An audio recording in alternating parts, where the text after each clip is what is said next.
you don't exist. Take a perk and a talk of that shit. Money swallowed like sis. Did it perfect in the kid. Got a billion who take on my hate. Look me better put on the road I just spent.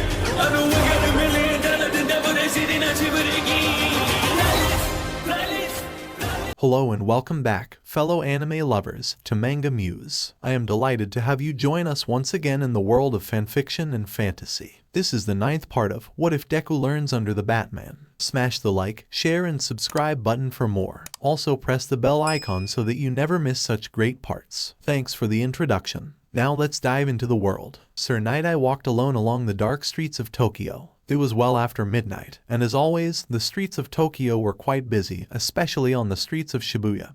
Even at this time of night, there were many couples touring the shopping centers, foreigners exploring the sights, drunkards entering and leaving the various bars and dives. The city was teeming with life, but it was all of no consequence to him, for he had a lot more pressing matters on his mind. It had taken him a couple hours by train to reach the city from his agency, and he had a lot of time to think on the trip over. He was not a man of emotion. He considered himself to be very level-headed, and those who had come to know him over the years agreed that he was not an easy man to upset. However, the details of this isekai case had made him uneasy, producing what felt like an itch in the back of his mind that he could not scratch. He needed advice, and he knew there was only one person in the world he trusted more than anyone for guidance. But he had to admit that thinking of this meeting, of seeing her again, was putting him on edge. He turned a corner towards a back alleyway, filled with old boxes and trash of various sorts. The walls of the adjacent buildings were tagged with graffiti, and a homeless man slept soundly in one of the boxes. However, Night-Eye knew that this was all just a feint. The alleyway was enchanted, a clever spell that changed the appearance of the alleyway regularly to look foreboding enough to prevent curious onlookers from investigating further. Not even the homeless man was real. Night-Eye strode to the end of the alleyway, standing before a large, blank cement wall. He passed his hand along the surface of the wall, as if searching for something. Finally, he seemed to find what he was looking for, and his hand stopped in its place. A light began to shine in a square-like form around him. He backed away as the light continued to grow,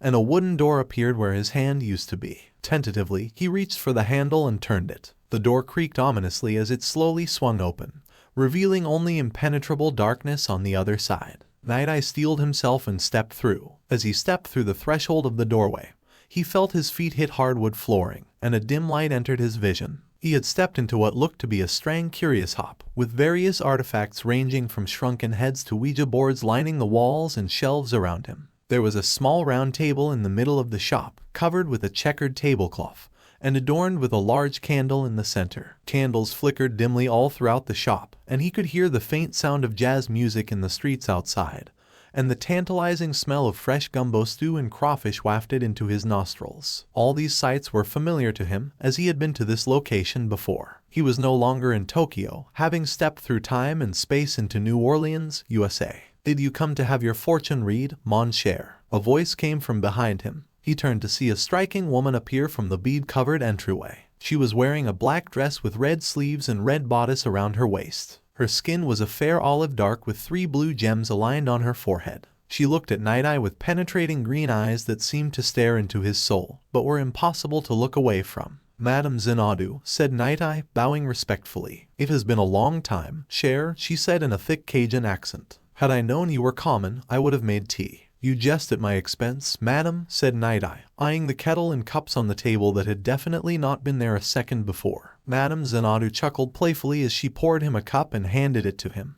"Yes, I knew you were coming," she said, "though I would have hoped you would have called on me for more than just talking shop." "I need your help," said Night-Eye. "Do you, though?" said Madame Xanadu, sipping her tea. "What do you mean?" said Night-Eye. "You're troubled in more ways than one, cher," said Madame Xanadu, placing her thumb at the center of his forehead. "I can feel the chaos raging inside of you. You have neglected your gift." "Hardly," said Night-Eye, taking her hand. "I have achieved great success with my abilities." "But you neglect its full potential," said Xanadu. "And you have sincere vision of all-might." Night-Eye flinched. This struck a nerve, but he was hardly surprised she brought it up. She was considered to be the greatest psychic the world had ever known, and her magical abilities were outmatched only by Dr. Fate himself. She had taken him under her wing when he and All Might had joined the Justice League, and had taught him how to hone his abilities even further than he already had in what he considered to be his prime. He had achieved things he could have never dreamed thanks to her tutelage, and their friendship had grown extremely close. She knew him better than anyone else, even All Might. You are still afraid to use your foresight to its fullest potential, Zenadu continued. This fear has shortened your sight, closing your mind to the mysteries of the cosmos. My mind is focused, said Night Eye. Too focused, mon cher, Zenadu countered. You use your focus to shield yourself from the fear you feel, the fear of things you will see, and the blame you set upon yourself for C&M. Perhaps they are more than just visions, said Night Eye. Maybe I am tampering with the cosmos and altering the future. Maybe I am causing these things to happen. Not even fate himself has that power, said Zenadu. Even still, every vision I have had to date has come to pass, said Night Eye. There's precedence. Zenadu twisted her wrist, causing a coin to appear in her fingers. She began tossing it up and down with her thumb. And you can flip a coin 100 times and have it land on heads each and every time, she said. But so long as you keep flippin', there's always the chance it will come up tails. She twisted her hand again, and the coin disappeared. Madam, said Night Eye, I did not come here to discuss myself. No, mon cher, said Zenadu. I know exactly why you have come here, but I can't help you. What? Said Night Eye, surprised. The future you seek is closed to me, said Zenadu, sitting at her table, a shrouded cloud, as murky as the deepest swamp in the bayou. But how? Said Night Eye. You're the most gifted psychic in the world. That's the way the cosmos works, mon cher, said Zenadu. It is not just a word, but a living thing, as real as you or I, and as fluid as a passing river. Its course is set through the choices its inhabitants make every day. Thousands of choices pile up like thousands of tiny rocks in the stream. She used the smoke from the candle on her table to conjure an image of a river, showing small rocks falling into the river, directing its path. Or, she continued, one really big choice, made at a critical juncture, could alter the course of the stream forever. A large boulder dropped into the image of the river, causing it to disappear. What do I do? Said Night Eye. Trust yourself, mon cher, said Zenadu. Think beyond your narrow focus, allow your mind to expand. Only then can you become one with the cosmos. Only then can you truly achieve your destiny. A few days had passed since the conference with Night Eye and the other pro-heroes. Oliver and Night Eye were collaborating with all the heroes that were invited in an effort to pinpoint the location of Kai Chisaki and Eri. Until that time, Izuku, Uraraka, Asui, and Kirishima were all on standby. Izuku had been taking the reality of Eri's situation the hardest. He blamed himself for letting her go with a madman such as Overhaul. He found his mind wandering back to his time in Gotham, to Jason, and how he was captured and tortured by the Joker. He was an adult, trained by the world's greatest detective and most dangerous man on the planet, and the horrors he endured were so unspeakable it destroyed someone even as strong as Jason. He couldn't imagine what a poor little girl like Eri must feel, and who knows how long it has been going on. Aizawa made it clear that their involvement in the case would be minimal. It isn't likely that the League of Villains is directly involved, he had said. But in the event that we are mistaken about that, your involvement in this case will be terminated. Given your history with the League, especially yours, he nodded towards Izuku. We need to head off any potential interaction with them that we can. Aizawa's words echoed in his head as he sat with his class in the cafeteria. He hated the idea of being taken off the case. He needed to be there to rescue Eri, to make up for letting her back into the hands of that madman.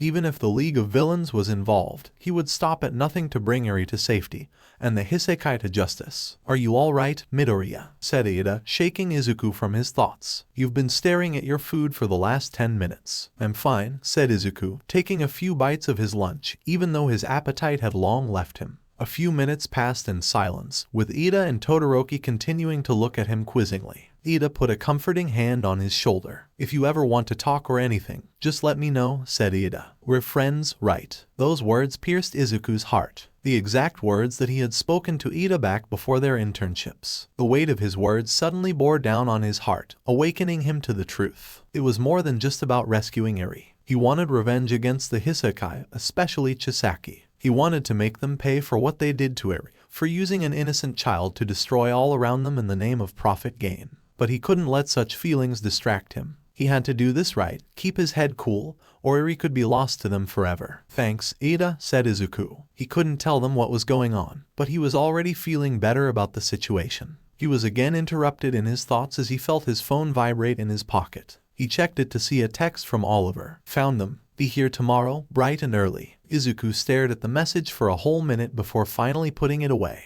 He could feel his heart racing. They had found the Shei Hisekai fortress. Now it was time to take them down. He couldn't wait to get started. Bruce was sitting at the large computer in the warehouse. He had been in Japan for a few days, but hadn't let Izuku know about it. He had asked Oliver to present him with regular updates on the case, and tonight Bruce had made it a point to have him come in person to deliver his report. "Thank you for coming, Oliver," said Bruce. "Good to see you too, Bruce," said Oliver cheerfully. He looked around the warehouse and let out a long whistle. "You always got the best toys. I should really upgrade my arsenal. Maybe get a cave of my own." "You found the Shei Hisekai?" asked Bruce. "Yes," said Oliver. "Your search algorithm helped immensely. It directed us right to the areas with the most Hisekai activity. We were also able to pinpoint several outlier organizations and businesses that were owned or did business with the organization." "And the League of Villains," said Bruce. "Radio silence," replied Oliver. "What about Night Eye?" said Bruce. "Has he gleaned anything useful from his quirk?" "He won't use it," said Oliver. "Or if he has, he's not telling us." Bruce was silent. Something about this case was not sitting right with him. He never possessed a quirk of his own, or any psychic or magical ability, but he had trained himself well enough that he had a heightened instinct, something that had saved his life countless times in the field. "There's something bothering you about this case, isn't there?" said Oliver. "Do you want me to take Midoriya off the case?" "No," said Bruce, "but there is something I want you to do for me." He typed furiously on his computer. There were several codes in what looked like to Oliver to be chemical compounds that flashed over the monitor. Bruce finished his typing, and the centrifuge next to him hissed as it came to a stop. He withdrew a vial from the centrifuge and examined it for a minute. He then placed it in another machine. After a few minutes, the machine beeped and Bruce extracted the vial, which had now changed color. "What is that?" said Oliver. "Insurance," said Bruce. He handed the vial to Oliver. "I need you to keep this with you during the siege. Make sure Midoriya doesn't leave your sight. And if the worst should happen, inject him with this." "The worst?" said Oliver. "I hope that you won't have to use it," said Bruce. "But if, you'll know when the time is right." "So she's in the Hisekai headquarters after all," said Rocklock incredulously. "And all that work we did was for nothing." Izuku, Uraraka, Asui, Kirishima and all the other heroes were gathered around the conference table in the Justice League agency. Oliver and Night Eye wanted to go over what they had discovered during the various investigations, as well as go over their plan of attack. "Not at all," said Night Eye. "We have learned a lot from this investigation, enough to aid us further in our cause against the Hisekai." "How did you find out where she was kept?" said Facum. Night Eye pulled out a box from under his desk and put it on the table. It was one of the popular Glitter Squad toys that Izuku had seen in department stores lately. "One of the Hisekai visited a department store and purchased this toy," said Night Eye. "This is from a program that is highly popular with young girls." "What if he's just into that stuff?" said Facum. "I was there when the man purchased it," said Night Eye. "I was able to use my foresight to determine the toy was intended for Eri. So you ended up using it after all," said Rocklock, "after the fuss you made about it." "If you recall, I said I would use it when our path was more certain," Night Eye retorted. "This means that we have the data we need, right?" said Facum. "Yes," said Oliver. "We know exactly when they will be there based on the information we received from our stakeouts, and have gotten the police involved through Detective Tsukachi,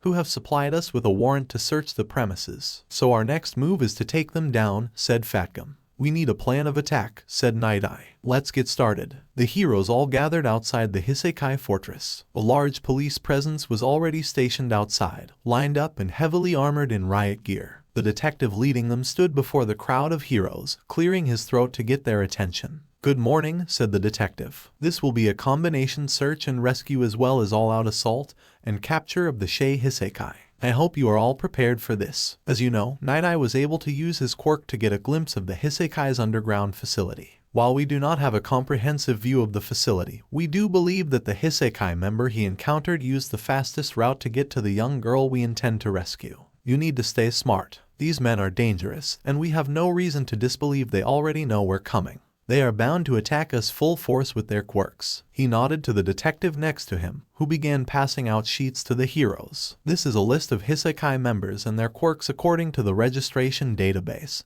he continued. "Commit these to memory. We don't want to take any chances. We need to apprehend all Hisekai members as quickly as possible while securing our target." Izuku scanned the document, making note of every quirk. Kirishima was pacing slightly, anxious to get started, while Uraraka and Asui were speaking with Ryukyu. Upon finishing the document, he looked up to see Aizawa and Oliver standing next to him. Come here, all of you, Aizawa said, beckoning his students closer. During this siege, you are to stay close to your respective work-study heroes. Do not let them out of your sight. If you happen to be separated from them, stay close to the nearest hero you can find. Yes, sir, said the students in unison. I don't want any unnecessary risks taken, said Aizawa. Use your head, think things through. To help even up the odds, Oliver said, I'll be sending in members of my own team to assist you. He nodded over to a group of heroes, and Izuku could see Black Canary, Arsenal, and Speedy walking their way. Black Canary will be going with Ryukyu, said Oliver. Arsenal and Speedy will go with Fatgum, while Izuku and I will go with Night Eye.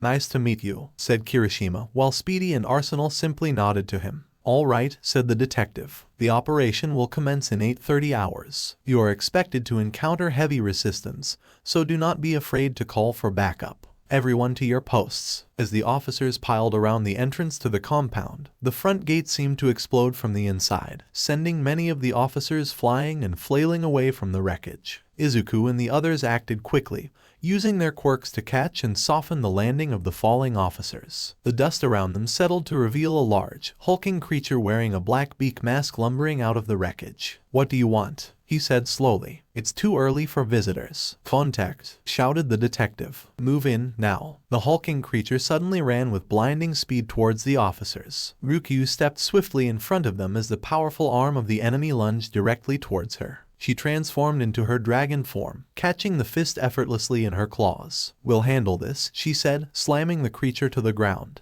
The rest of you, go. Black Canary, Hado, Uraraka and Asui immediately rushed to support Ryukyu. The rest of the heroes and police ran into the compound. They were met with 3 more guards, one of them extending his arm forward. The leaves of the bushes next to him suddenly began to fly towards them at incredible speed, embedding themselves into the shields of the riot police like tiny blades. Kesajiri Man, one of the heroes, lunged forward and subdued the 3 henchmen easily. Izuku, Green Arrow, Night Eye, and Tagata ran towards the entrance of the facility, along with the other heroes and police who were not already fighting the Hisekai behind them. They had expected resistance, but not an all-out assault before they could even serve them the search warrant. This made things even more difficult, and could make it potentially harder to find Eri. Izuku looked at Mirio as they continued to run. He shot him a confident smile and a thumbs up. Izuku smiled back. It didn't matter how hard the Hisekai fought. There was no stopping them now. We're coming to save you, Eri. Tamaki Amajiki followed the siege of police and heroes. It was utter pandemonium.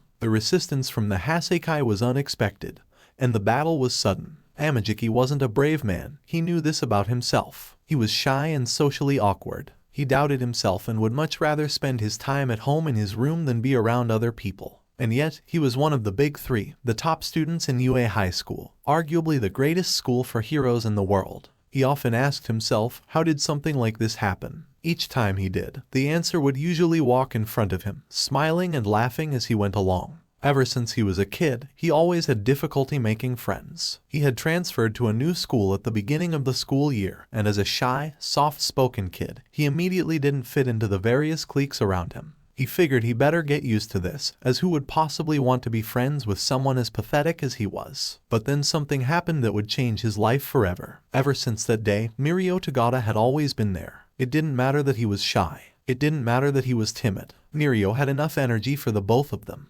Amajiki was always so amazed at how someone who had such little control over his quirk could be so hopeful and positive about himself and the future. He never let things get him down. He never let his enthusiasm die. When Amajiki looked at him, it was like looking at the sun itself. Looking at his friend now, storming the gates of the shy Hasekai, he was reminded as to why he had been able to come so far. It was because he was chasing the sun. He was surprised that the Hasekai managed to attack first. They had been meticulous in their approach to the case, making sure not to alert any of the Hasekai members to their intentions. As the lower-level enforcers piled out of the compound, attacking the police and heroes, he couldn't help but wonder if their plan was leaked to them. But he noticed they were not attacking as a cohesive unit as they were. Rather, they were like rabid dogs lashing out in all directions. "Leave everyone up here to us," shouted one of the heroes to Sir Night Eye and the Green Arrow. "You make your way into the compound." With some difficulty, Night Eye, the Arrow, Eraserhead, Fatgum, their sidekicks, several police officers, and various other heroes managed to push through the perimeter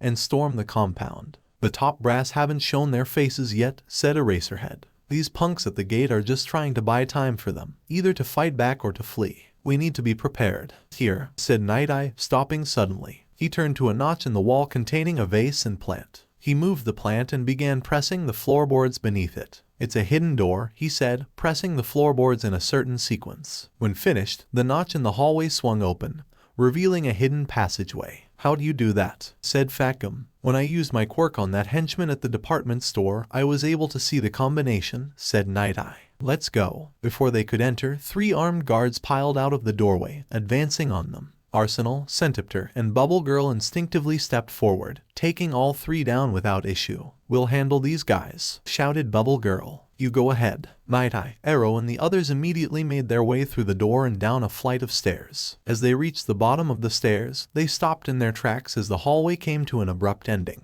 A dead end, said Rocklock. So much for your foresight, Night Eye. Now what do we do? Hold on, said Tagada, stepping forward. Let me take a look. He walked towards the wall, using his permeation quirk to look through to the other side. Because his costume was designed with special fibers made from his hair, it was able to become permeable with him, so he wouldn't pass through it. As he suspected, the hall continued beyond the door. They had placed this wall here as a way to throw them off. The hallway continues on the other side, said Tagada. I got this, said Izuku, stepping forward. He reached into his utility belt and retrieved a wad of plastic explosives, placing it on the wall. After everyone had ducked in cover, he detonated it, causing the wall to crumble in on itself. Not bad, kid, said Green Arrow. Come on, let's keep moving, said Tagada. As they continued down the hallway, the ground around them began to shake. At first, Amajiki thought it was an earthquake, but then the walls and ceiling began to twist and contort. The walls and floor bubbled and rocked, causing the heroes and police officers to struggle to keep their balance. This has to be Iranaka, shouted the police detective. Amajiki remembered the briefing. Iranaka was one of Chisaki's top enforcers. His quirk, Mimicry, gave him the ability to enter objects and control them as he would his own body. If he was in the walls, that explained why everything was moving around them. At this rate, he could contort the building into any configuration he wanted to, creating multiple escape routes for Chisaki to escape with the girl. They could be lost forever down here. As Amajiki felt the panic begin to slip into his heart, he also felt a strong hand on his shoulder. He turned to see Mirio, smiling at him. Don't worry, Sun Eater, he said. You can do this. We're going to make it. He gripped his friend's shoulder tighter before he took off down the twisted hallway. He passed through the wall at the end of the hallway, disappearing from their sight. As he did that, Amajiki felt his stomach lurch as the floor gave out from beneath the party, all of them falling down to the floor below. These guys are really screwing with us, said Rocklock as everyone staggered to their feet. Well, said a voice behind them. Looks like some state-sponsored thugs have decided to crash our party. Isn't that strange? The group turned to the source of the voice, revealing 3 Hasekai henchmen. One of them was holding a long katana, wearing a green shirt and tie. Another was a large, bald man with an impressive physique, but no other distinguishing features. Lastly, behind the 2 was a tall, slender man wearing what looked to be a crude white mask, almost like a pillowcase, with a rope tied around his neck, giving him the appearance of a Teru Bazu hanging doll. You're nothing but a bunch of petty criminals, said Fagum, cracking his knuckles. Let's see which one of you has a glass jaw. Amajiki lifted his arm, preventing Fagum from advancing. No, he said. The pros need to conserve their strength. These guys just want to slow us down. I'll take care of them myself. Are you nuts, kid? Shouted one of the psychics. She was one of the Green Arrows, codenamed Speedy. Even though she was roughly his age, he noticed she carried an impressive aura around her, suggested experience beyond her years. He found it very intimidating, and therefore tried to avoid her. She's right, said Kirishima. We can take them all together. Yes, said the man with the katana. Please, all of you stay. I can kill all of you. Hold your fire, shouted the detective. Don't let him see your guns. Leave it to the pros. Looks like you've done your homework, said the man. No matter, that just means you'll be easier to kill. He advanced on the group and stretched forth his unencumbered hand. As he did, Eraserhead stepped forward, using his quirk. Whatever the man with the katana tried to do, it didn't happen, and he stared at his hand in confusion. Eraserhead, said the bald man, stepping forward and drawing a handgun. I heard that someone like you existed, but it makes no difference. We're just here to slow you down, and quirks or not, we still have weapons. Before he could react, the 3 guards were immediately encircled with what looked to be large octopus tentacles, all of them produced from Amajiki's fingers. He lifted the trio into the air and threw them down to the ground in a heap. He managed to gather all their weapons with his other hand, transforming it into a lobster claw, and cracking them all to pieces. "They're trying to hold us all here," he said. "Let's just give them one to fight. Get out of here and find the girl, hurry." "Let's go," said Fatgum reluctantly. "Wait, don't go," said the man who had the katana. He still couldn't use his quirk, as Eraserhead was still blocking it, so Amajiki seized his chance to slam them into the wall behind them. The rest of the group began to follow Fatgum, but Izuku and Speedy were reluctant to leave him. "Go, you two," Amajiki shouted. "Find the girl and help Mirio." As the rest of the heroes left the room, Amajiki knew that he had a limited amount of time before these three rallied.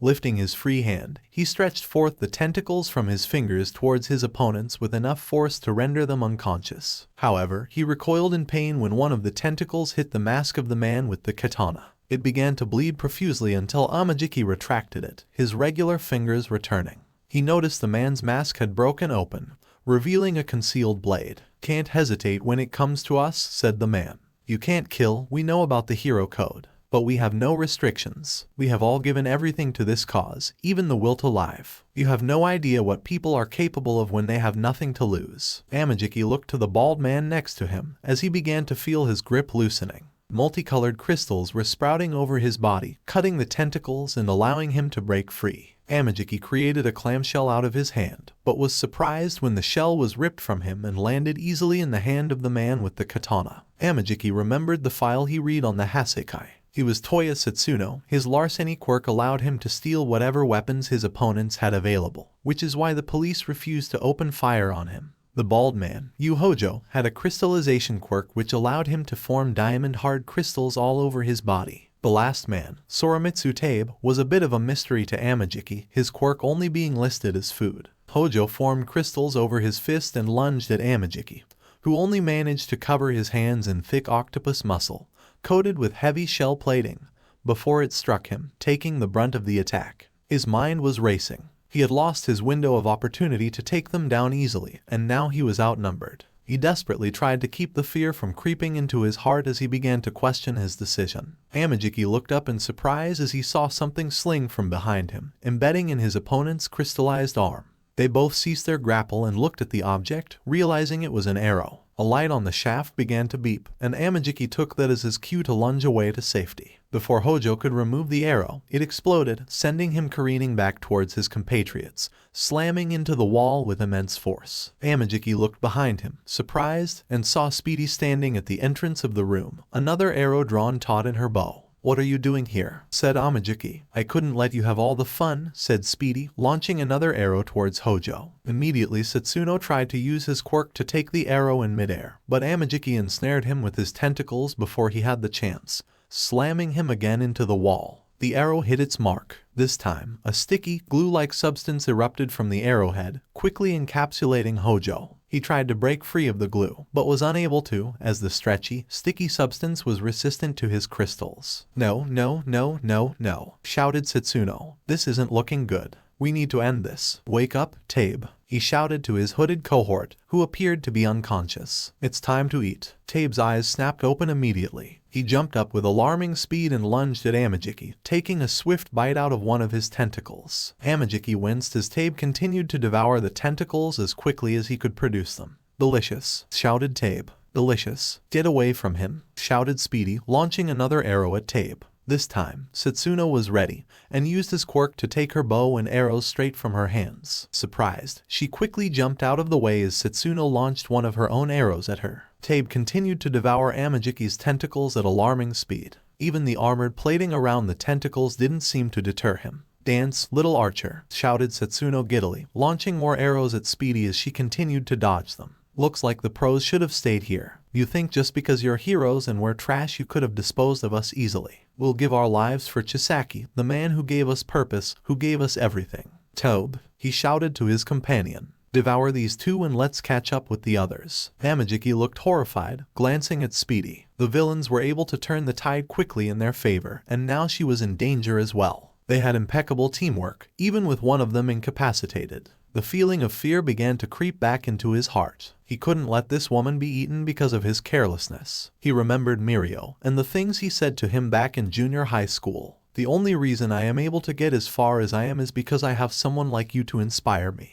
It was the first time anyone had ever said something like that to him before, the first time he ever felt like he was an inspiration to someone. He began to find courage in himself. His mind continued to reflect back to that day, the day he got his hero name, Sun Eater. Mirio told him that he had a light about him that was bright enough to swallow the sun. He was going to make Mirio proud. Immediately, his tentacles began to grow larger, the armor became thicker. Tabe continued his attack, but his bites and movements became slower. Suddenly, he stopped attacking and began to sway. "What's wrong?" shouted Setsuno. "Why aren't you attacking?" "Sick," said Tabe weakly. "Feel sick?" He fell to the ground in a heap and remained still. "Tabe," shouted Setsuno, "what did you do to him?" "As he ate my tentacles, he got a little something extra with them," Amajiki said. "Octopus have the ability to produce venomous bites to their prey. I was able to produce that same venomous protein within my tentacles. He won't be getting up anytime soon." "No," shouted Setsuno. He lifted his hand and pointed it towards Hojo. With some difficulty, he was able to use his quirk to steal the glue that encased him, freeing his comrade.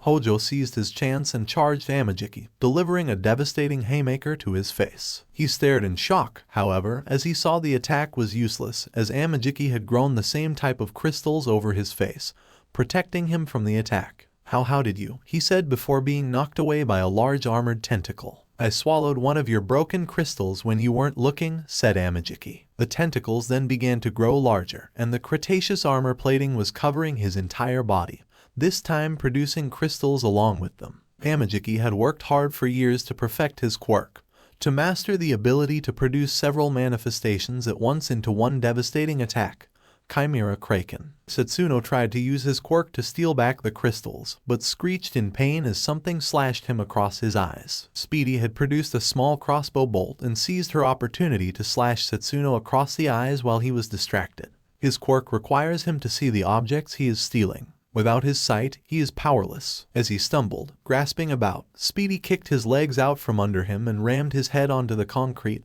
knocking him unconscious. With his allies defeated, Hojo made a last-ditch effort to take down Amajiki, but it was a futile maneuver. Using his ultra-hardened tentacles, he was able to easily lift the attacker off his feet, ramming him into the wall repeatedly until the man lay still and unconscious. With their enemies fallen, Speedy retrieved her bow, and Amajiki's body returned to normal. "Are you okay?" asked Speedy, walking over to Amajiki. "I'm fine," he replied. "Are you okay?" "Fine," she replied. They stood in awkward silence for a moment before Amajiki spoke. "Why did you come back to help me?" he asked. "I thought you were going with the other pros." She didn't answer, but instead avoided his gaze, a slight blush on her face. She did an about-face and began running in the direction the heroes took. "Let's go, kid," she said. "They'll need our help." Amajiki simply looked confused as he watched her run out of the room. Shrugging slightly and taking one last glance at the fallen Hasekai enforcers, he followed after her down the hallway. These guys were tough, and he had a feeling that they were only the beginning of what was waiting for them in this hellhole. If this was the case, then Speedy was right. The pros definitely needed their help. Red Riot's Gambit. The rest of the raid party was making the most out of the time afforded to them by Sun Eater's decision to fight the Hasekai enforcers alone. Fatgum was concerned. He didn't want to leave his protege behind, but he knew that time was of the essence. However, one of the young sidekicks of the Green Arrow, Speedy, seemed to be unable to stomach this and had doubled back to help him. Izuku wanted to follow, but Oliver had told him that Speedy had faced more villains in a month than many did in their entire careers, and that he had utmost confidence in her abilities. Besides, Izuku's #1 priority was finding Eri and taking her out of the hands of that madman Chisaki. As they continued down the hall, Eraserhead began to grow wary. He felt as if they were being watched, and kept vigilant for any surprise attacks. No sooner had he thought this when a large piece of the wall next to him seemed to spring to life and lunge out at him. He realized that it was the Hasekai villain they encountered when they first entered the compound, the one who was able to control the cement walls around them. His range was greater than they expected, and was obviously trying to take Eraser out of the fight. His Eraser quirk was too much of a liability for them. Before the moving wall could envelop him, he felt something push him hard out of the way, glancing back to see Fatgum had taken the attack for him. The rotund hero was forced through the opposing wall and out of sight. "Fatgum," shouted Izuku. "Hiroshima, let's." He turned to face his friend so they could help their fallen comrade, but he was gone. Before Izuku could ascertain where he was, the walls and floors began to morph and change all around them. He felt something grab him by the scruff of his costume, pulling him hard as a new wall was formed where he was previously standing. He looked up to see Eraserhead standing over him, pulling him to safety. "Not this time, Midoriya," he said. "You're staying where I can see you." Fatgum rolled at alarming speed down a dark, slanted corridor, coming to an abrupt stop as he tumbled onto the level floor beneath him. He was unharmed, his fat having absorbed the shock of the attack, but to say he wasn't stunned a little would be lying. He was glad he was able to push Eraserhead out of the way of the attack. He was the cornerstone to their plan. If his quirk was compromised, it would make the rescue 10 times more complicated for them, maybe even preventing them from succeeding. But now he had to figure out where he was and how to find his way back. He was shaken from his thoughts when he suddenly heard a muffled cry coming from under him. Standing up, he was shocked to see that Kirishima had somehow accompanied him in his descent. "What the?" he said. "What are you doing here, kid?" "I tried to jump out in front of Aizawa," said Kirishima, "but I kinda got stuck in your fat." "Oh," said Fatgum. "Well, nothing we can do about it now." His head snapped suddenly to the left as he heard the sound of approaching footsteps. "Get ready, we're not alone." A large figure came running at them from the shadows. Kirishima barely had time to put up his defense before a large, metal gauntleted fist collided with his body. He was thrown back at tremendous speed, crashing into the wall behind him. Fatgum was immediately accosted next, his assailant hitting him with several devastating blows. Normally, his fat would absorb the attacks, but to his surprise, he was able to feel every one of them. This guy was strong, very strong. Rallying himself, he looked back at his fallen intern. "You okay, kid?" he shouted. The dust around Kirishima cleared. He was trembling in a large pile of debris, his hardened forearms cracked and flaking. The assailant managed to break through his hardening quirk in one blow. "I'm glad to see that you're not using weapons," said the attacker. Getting a good look at him, he was large and imposing, wearing a simple white brawler's shirt and pointed beak mask that covered his entire face. "Anyone can win when using a weapon. It's a coward's way. Only real fighters use their fists. Are you a real fighter? Stay still and find out," shouted Fatgum, throwing a punch at the interloper. His fist never reached its target, as a yellow wall of energy formed around the attacker. A second individual appeared from the shadows behind the larger man. He was wearing a gray kimono and beak mask, but his eyes were exposed. He was rubbing his head as if he had a headache as he approached them. "Fatgum and a kid with a hardening quirk," said the smaller man. "Both are better suited for defense." "Disappointing, isn't it, Rappa?" Rappa continued his attack on Fatgum, launching powerful blows at lightning speed. Fatgum's hero suit had already taken significant damage, exposing his midsection. These two weren't on the quirks list that they had researched on the Hasekai, but they didn't look like outside help. "We are spear and shield," said the man in the kimono, "whereas you two are only shields, although I don't think that one over there even qualifies as even a shield," he added to Kirishima, who was struggling to get to his feet. Kirishima was shocked. After fighting the Titan creature a few weeks ago, he thought he had gotten stronger, but compared to this monster he was still weak. He wasn't able to withstand a single blow from him. Another attack like that and he would be done for. "Don't let him break your spirit, kid," shouted Fatgum, as if reading his mind. "The minute you lose your will to fight, they win. Let's take these two down and get out of here." "I like the way the fat one thinks," said Rappa. "Take this damn thing down, Tengai. I don't need your stupid bubble to protect me." "Remember what Master Overhaul said," Tengai warned his comrade. "Our skills complement each other. He wanted us to work together to ensure our victory." "I don't care what Overhaul says," said Rappa, growling in frustration. "I just want a good death match." "Very well," said Tengai, dropping the shield over Rappa but keeping it over himself. "If you think you can take them, be my guest." "Now we're talking," shouted Rappa. Without missing a beat, he charged Fatgum and resumed his onslaught. Fatgum was at a loss. He couldn't risk Rappa attacking the kid again, so he had to take most of the punishment from Rappa's attacks. The problem was, he was too quick to dodge the attacks in close range, and if he continued his attacks, he would soon be worn down to nothing. He had to play this smart. He glanced at Tengai. His eyes were shut tight, but it was obvious that he didn't need them open to see what was going on. Fatgum knew his chances were slim, but even slimmer if he didn't do something about Tengai. However, it was clear these two were an odd couple. They didn't want to work together. He could use that. "So, Rappa, is it?" said Fatgum. "It's been a while since I've been hit this hard. But I've been at this a long time, and I think we both know what this boils down to. Either my body fails, or you get too tired to continue. Which is stronger, the spear or the shield?" Kirishima watched in horror as his mentor continued to take the punishing barrage of punches. He knew that Fatgum was protecting him, and Kirishima cursed silently to himself. He was so sure he had gotten stronger, but he was just as useless as he ever was. His mind trailed back to his time in middle school. He always tried to be the hero to stand up against those who couldn't help themselves, but he usually ended up getting the crap kicked out of him. His hardening quirk barely protected him, and it rarely ever won him any fights. As much as he tried to emulate his hero, the Crimson Riot, he just wasn't strong enough to help anyone. Then there was his classmate, Mina Ashido. A positivity bubbled around her wherever she went. She had an innate ability to assess the situation and resolve it, without ever throwing a punch. He knew that she was applying for UA, and she had all the charisma and strength of any hero, even without using her quirk.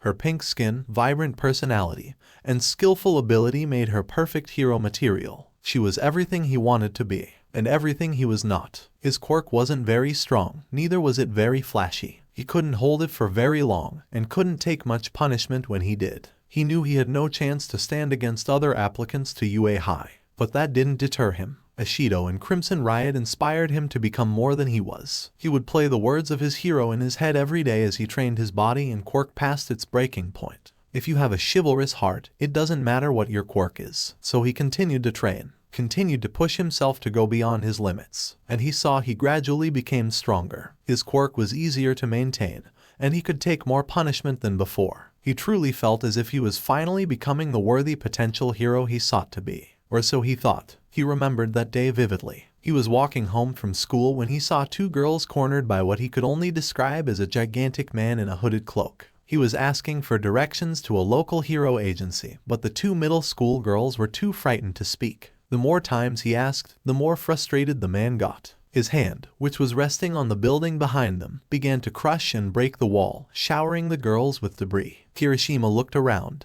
There were no heroes or police around to help. Someone had to step in. This was his chance to prove his mettle, to prove that his warrior spirit was enough to carry him past his weaknesses. But try as he might, he couldn't get his feet to move. "Come on," he shouted internally. "Go help them. Be a man." But his feet continued to stay planted where they were. His heart was beating rapidly, his hands were trembling, and he was sweating profusely. He had to do something, but he was too scared, he was too weak. Suddenly, a pink flash came dashing between the giant man and the two frightened girls. It was Ashido. With a fire in her eyes, she quickly gave him directions to the hero agency he was looking for. The man simply thanked her and continued on his way. After he disappeared from sight, Ashido's strength failed her, and she sank to her knees, admitting how frightened she was. Kirishima continued his walk home, his heart heavy with shame. Ashido was just as scared as he was, but she still found the will to act when her friends needed her the most. All he could do was stand frozen in place like a coward. The ability to act without thought for one's safety, to rush to others' aid without caving to the fear, was the essence of being a hero. He wasn't a hero. He wasn't even a man. He took his picture of the Crimson Riot and threw it against his bookshelf. In doing so, he had inadvertently knocked off a holodisc of an interview with the same hero, causing it to spring to life, startling him slightly. "You have a reputation, even among other heroes, as being a bit reckless," said the reporter in the hall of Hideo. "You often run headlong into dangerous situations without thought for your own safety. Do you ever get scared doing that?" "What kind of question is that?" said Crimson Riot incredulously. "Of course I get afraid." Kirishima paused, turning to the hall of Hideo in surprise. Did he hear that right? Did the Crimson Riot just admit to being afraid? "Show me a person who isn't afraid to look death in the face," the Crimson Riot continued, "and I'll show you an idiot. The reason behind my reckless behavior for running headlong into dangerous situations is because when I was a sidekick, I failed to save someone in peril." "I heard about that," said the reporter, "but it wasn't your fault." "You don't understand," the hero said with a dismissive wave. "The day I hesitated, someone lost their life because my spirit was weak. I could have done something to save them, and I froze. I will always carry that on my shoulders. Of course I'm afraid to face any villain,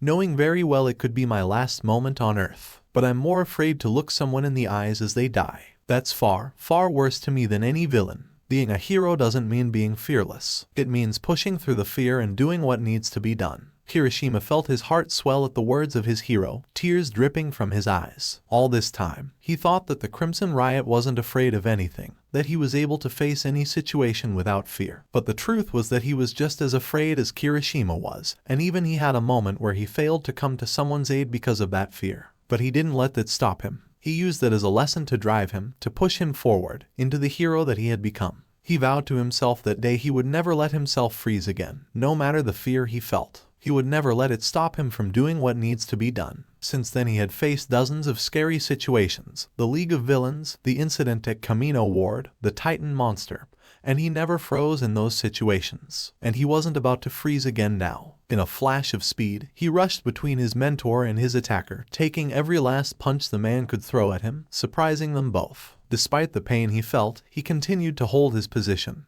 taking every blow. Finally, he saw his opening and launched a counterattack. Putting every amount of force he had left into a haymaker, he lunged at his target, but it never connected, stopping suddenly as another barrier came between them. Tengai had put his shield back up. With Kirishima's last amount of energy spent, he fell. "What did you do that for?" shouted Rappa angrily to his comrade. "Don't be a fool," said Tengai. "The boy's attack was pointless because of my shield. Now quickly finish them off before." "It wasn't pointless," said Fatgum in a low voice. He was hunched over and trembling, but was able to grasp Kirishima before he hit the floor. "The kinetic energy from every punch you've thrown has been building in my body all this time. You've just given me the instrument to your own defeat." "Tengai, drop the shield," shouted Rappa. "He's bluffing," said Tengai. "He can't penetrate my shields." "Don't be so sure," shouted Fatgum. His rotund body had shrunk to that of a lean, muscular man, and his right fist began to glow a golden hue. "You made two fatal mistakes. Along with underestimating me, you also underestimated the true might of the unbreakable Red Riot." Fatgum lunged towards the enemy, his golden fist connecting with the shield. Tengai gasped in shock and reeled backwards, as if in pain, as his enemy's fist pierced the shield wall, shattering it completely. The force of the kinetic blast from the destruction of his shield sent the spear and shield careening backwards, crashing against the wall. Fatgum paused as both of his adversaries lay motionless before him. "Kid, Red Riot, can you hear me?" As Kirishima slowly began to regain consciousness, he realized someone was calling his name. His eyes began to open slowly, and someone he didn't recognize was standing over him. He was a muscular, blond man with a domino mask. His clothes were torn and shredded, and he was covered in marks and bruises. "Who are you?" Kirishima asked weakly. "It's me, Fatgum," said his mentor incredulously. "I had to shed some weight to end that fight." "I'm sorry," said Kirishima, his eyes closing as he began to drift into unconsciousness again. "I tried to protect you. I'm sorry." "You've done more than enough, kid," said Fatgum.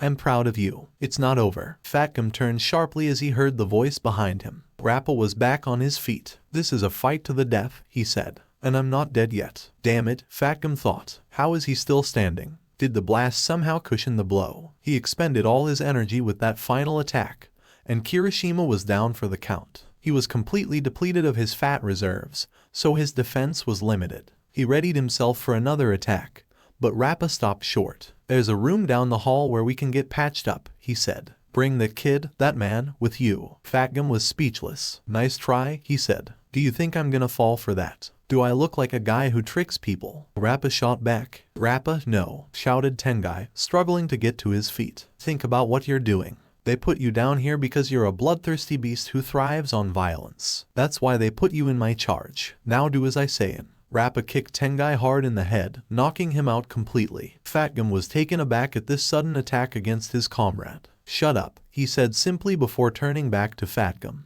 "Honestly, with my arms broken like this I can't even put up a proper fight anyway. Let's go, I'll show you the way." He began walking down the hall, with Fatgum warily following behind him. "What do you want from us, Rappa?" asked Fatgum. "I want to fight to the death," Rappa replied without turning. "I come from the world of MMA and used to fight in the underground." Fatgum had heard of the underground, an illegal fighting ring somewhere in Camino where people could use their quirks against each other uninhibitedly. Most of the fights were regulated and would stop when one of them stopped moving, but he heard that there was a higher level class of fighting where the combatants didn't stop until one of them stopped breathing. "Most of my opponents were taken down with a single punch," Rappa continued. "You don't know the thrill that comes with a true challenge, when your life's on the line. I like your style, you and the redhead. I want you guys to heal up so we can fight again. I'll kill you for sure next time. Don't you get it?" said Fatgum. "There isn't going to be a next time. You and your buddies are just gonna get arrested after this." "Who cares?" said Rappa. "We're both still alive, so the fight's a draw." Fatgum was still pondering this enemy when they finally reached the medical room. Rappa was very straightforward and single-minded. He didn't sense any ulterior motive from this man. He only wanted to fight. He didn't have much of a luxury to question it right now. Kirishima needed immediate medical attention. He sat the boy on the table and began patching him up. He was really proud of his protege. Tamaki must have seen what he was capable of when he brought him in to see him, and the boy didn't disappoint. Why did you end up here? Fatgum asked Rappa. Because I lost, said Rappa. What do you mean? Overhaul is the only person I've ever lost to, Rappa explained. That man is not normal. He came out of nowhere and asked me to join his crew. He was real pushy about it as well. I told him I'd fight him for it. Once the match began, he paused. 1 minute I was dead, the next, I was back to normal. I've never felt anything like it. Fatgum was shocked. It took both him and Kirishima everything that they had just to stand toe-to-toe with this guy, and Chisaki was able to kill him and bring him back without much effort. I've challenged him 5 times since I got here, Rappa continued. I've lost each time. I'm here until I can beat him. I'll only be free once I kill him. Fatgum was silent as he processed this information, looking at the bandaged and unconscious Kirishima. If Overhaul was truly as powerful as Rappa made him out to be, then their assault just got a lot more complicated. He only hoped that the others were up to the task. Chisaki was walking down one of the halls in the base of the compound, his right-hand man Kurono carrying Eri behind him. He could hear the battle raging above them as explosions caused the hallways to shake with small tremors. So noisy, Chisaki said. I hope those fools are doing their jobs. I hate to say it, but this may be the end of the Hasekai, said Kurono. As long as the boss and I live, the Hasekai will too, said Chisaki, staring at the red container in his hand. Now that we have a finished product, we can finally get the financing that we need. A weapon even the heroes will be afraid of. Investors will be coming in droves. He turned to face the 2 people trailing behind them. It's time you temp started making yourselves useful. Start pulling your weight. Okay, said Himiko Toga cheerfully. You can count on us, Overhaul replied twice. Back near the surface, Izuku and the others were struggling to find a way out of Irinaka's trap as the walls continued to close in around them. In a flash, Rocklock moved forward and placed his hands on one of the walls. A red flash shimmered through the wall as it went rigid, holding in place. He did the same thing to the wall on the other side of him. This way, hurry, he shouted. I can't hold this forever. The heroes and police began making their way towards the opening provided by Rocklock.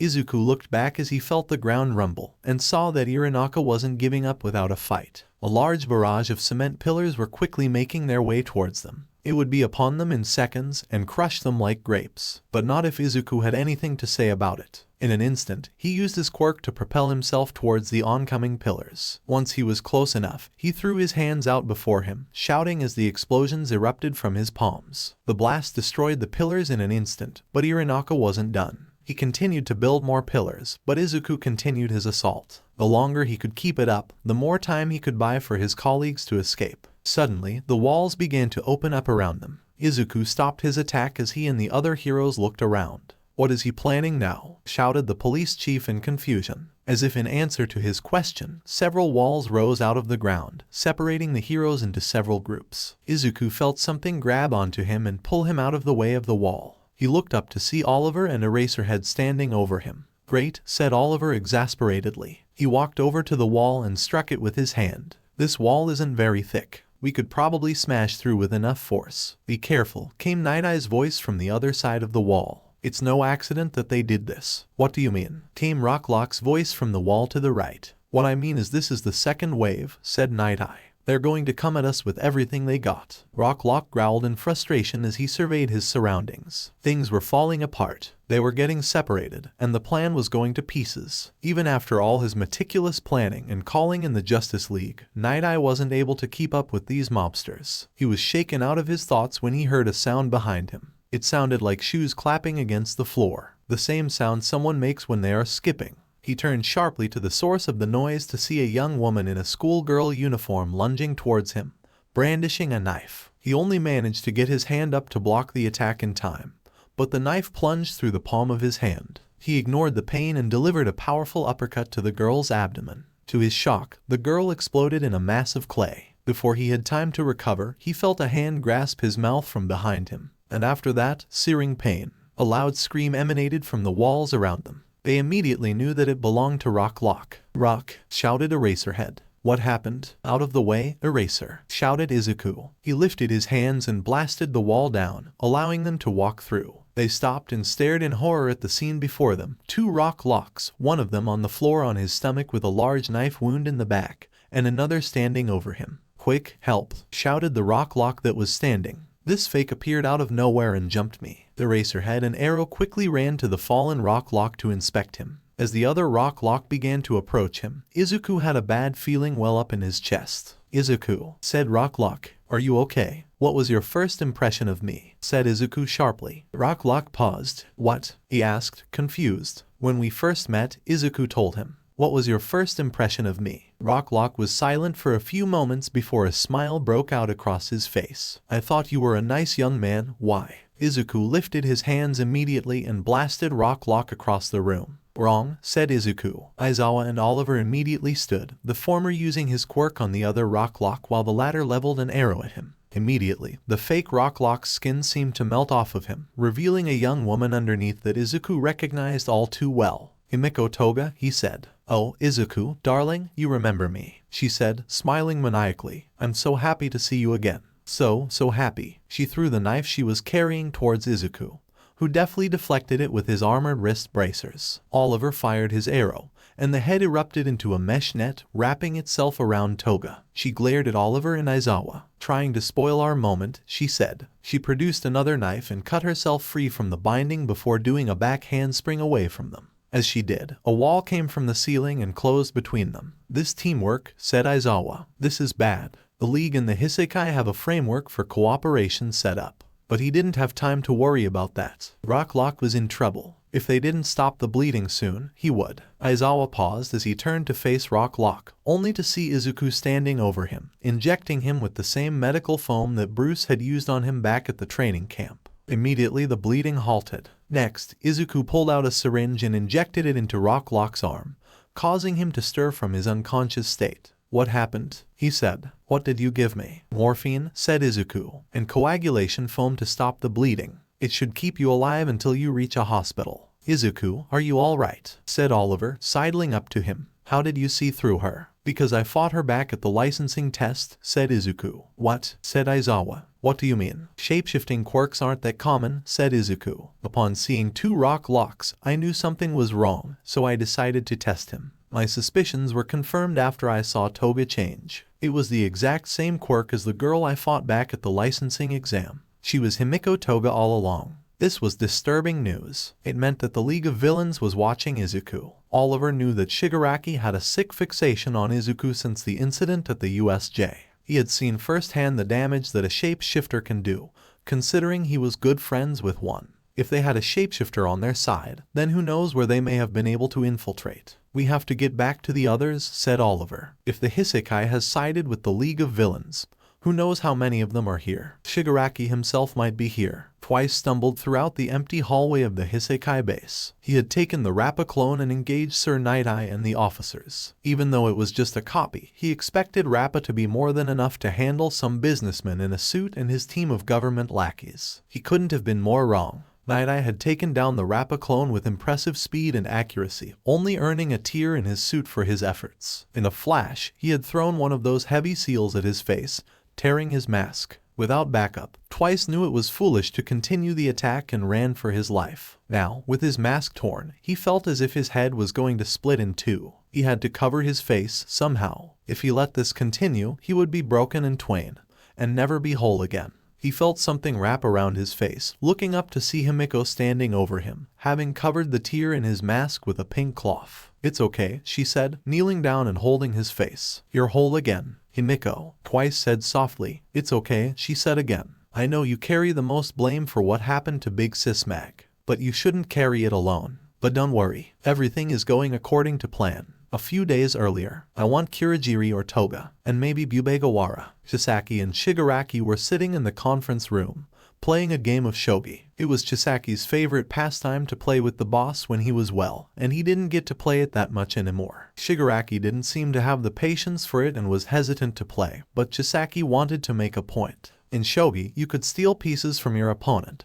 and he knew he couldn't trust Shigaraki as far as he could throw him, and needed to clip his wings. He would feel much more at ease having 2 or 3 of Shigaraki's strongest players taking orders from him. "And why should I give them to you?" said Shigaraki lazily. "Think reasonably, Shigaraki," said Chisaki. "Your members are important to you, aren't they? Right now, there is ill will between us, despite me being forthcoming with my plan. Now you must offer something important to me in return, if we are to build trust between us. Shigaraki didn't answer, only staring at Chisaki through his hand mask attached to his face. Only one eye was visible, but Chisaki could almost see the analysis going through his mind as he stared back into his lifeless red iris. A second later, Shigaraki began to chuckle lightly. You think too highly of yourself, he said. You have offered me nothing tangible to earn my trust. I am interested in this Quirk cure. I want to know how it works, and I want to see it in action. Then perhaps I should use it on you, said Chisaki. He snapped his fingers and his white-robed henchman drew a pistol, pointing it squarely at Shigaraki, who looked unfazed. Perhaps experiencing its effects firsthand will convince you of its worth. It's not only me that you have to convince, said Shigaraki. What are you talking about, said Chisaki. For as mighty as you make your little gang seem, there is one thing that is obvious that you lack, said Shigaraki smugly. Money. You lack the capital to fund your war machine. The drugs you produce are barely enough to keep this operation of yours afloat. You need a sponsor. Chisaki said nothing. It was true. The rise of heroes in the world put a strong halt in Yakuza operations. What was once among the most feared names in the criminal underworld was reduced to nothing but petty theft and drug trafficking.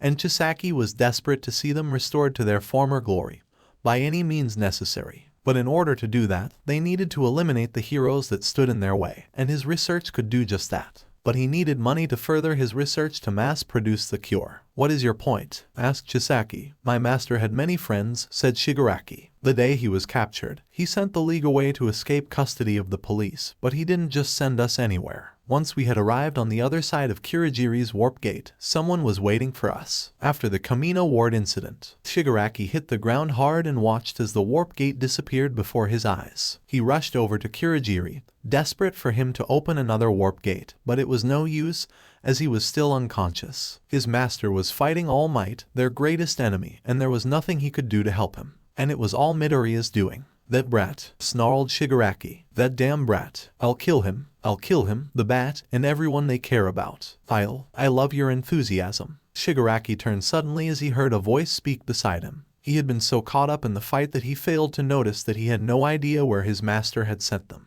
All he could see was that he was in a large office of some kind, with fine and intricate paintings and antiques lining the room. There was a large desk in front of a large window that was overlooking the city below, but he was unsure what city he was looking at, as it did not look familiar to him. His comrades were strewn in various places across the office, with a few of them still unconscious, but others, like Toga, rousing their faculties. Sitting in a chair behind the desk was a man that Shigaraki did not recognize. He wore what looked to be an expensive black suit and red tie, and gazed at them with piercing green eyes. His elbows were resting on the desk, his fingers interlocked with a pondering expression on his face. He wore a large green ring on his finger that looked as if it was radiating its own light source. Shigaraki could tell that this man was not Japanese. If he had to guess, he could peg this man as either American or European. Despite this, he spoke impeccable Japanese. You must be Tamura Shigaraki, said the man. I've heard a lot about you. Who the hell are you? Shigaraki snapped. Give me one reason why I shouldn't kill you. You're not very bright, are you? Said the man. You really think that it's a good idea to kill the man your master sent you to see? Shigaraki paused. The man had a point. You still haven't answered my question. The man smiled. I'm a man who knows many things, he said. I know that All for One has been raising you to take his place. I know that right now he is fighting for his life against his arch enemy, the Japanese symbol of peace, All Might. And I know that he is going to lose. What did you say? Snarled Shigaraki, finally standing. How dare you say that? What the hell gives you the right to say such a thing? Common sense, said the man plainly. Your master sent you away because he knows that he cannot win against All Might. He has no intention of winning. He knows there is no escape for him. He just wants the world to see that their symbol is broken beyond repair. How do you know that? It's like I told you before, I know many things, the man said impatiently. Do try to keep up, will you? This is getting tiresome. So what the hell do you want with us? Said Shigaraki. I'm here to take over where your master left off, said the man. Did you really think that you are the only supervillain organization in the world? Did you really think that your master was the only powerful player? Your master and I have known each other for a long time. I believe that he is the key to humanity's survival, the next step in human evolution. An evolution that I will control. You, me and my associates, yes, said the man. And who are your associates? Said Shigaraki.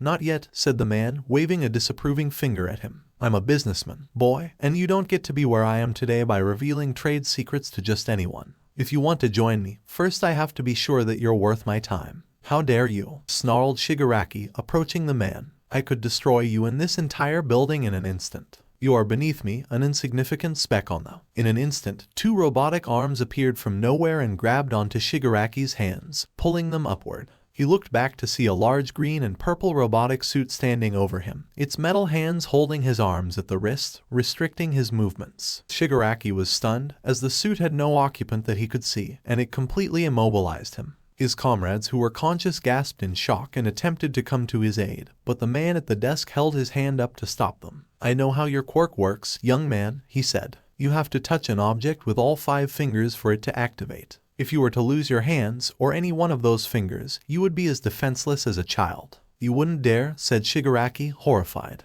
That depends entirely on your next move, said the man, standing from behind the desk. Your little band of miscreants, your so-called League of Villains, is small time compared to the rest of the world. Even your master knew that you had no chance of standing against the Justice League as you currently are. You lack support, you lack funding, and most of all, you lack brains. That's why he sent you to me. And what are you going to do to help us? Asked Shigaraki. The man smiled. I'm going to level the playing field. So, you already have a sponsor in mind, said Chisaki, frustration building in his voice. Why didn't you say something before? Our friend is a busy man, said Shigaraki simply. He has no time to waste on amateurs. However, your next quirk-disabling drug works as well as you claim.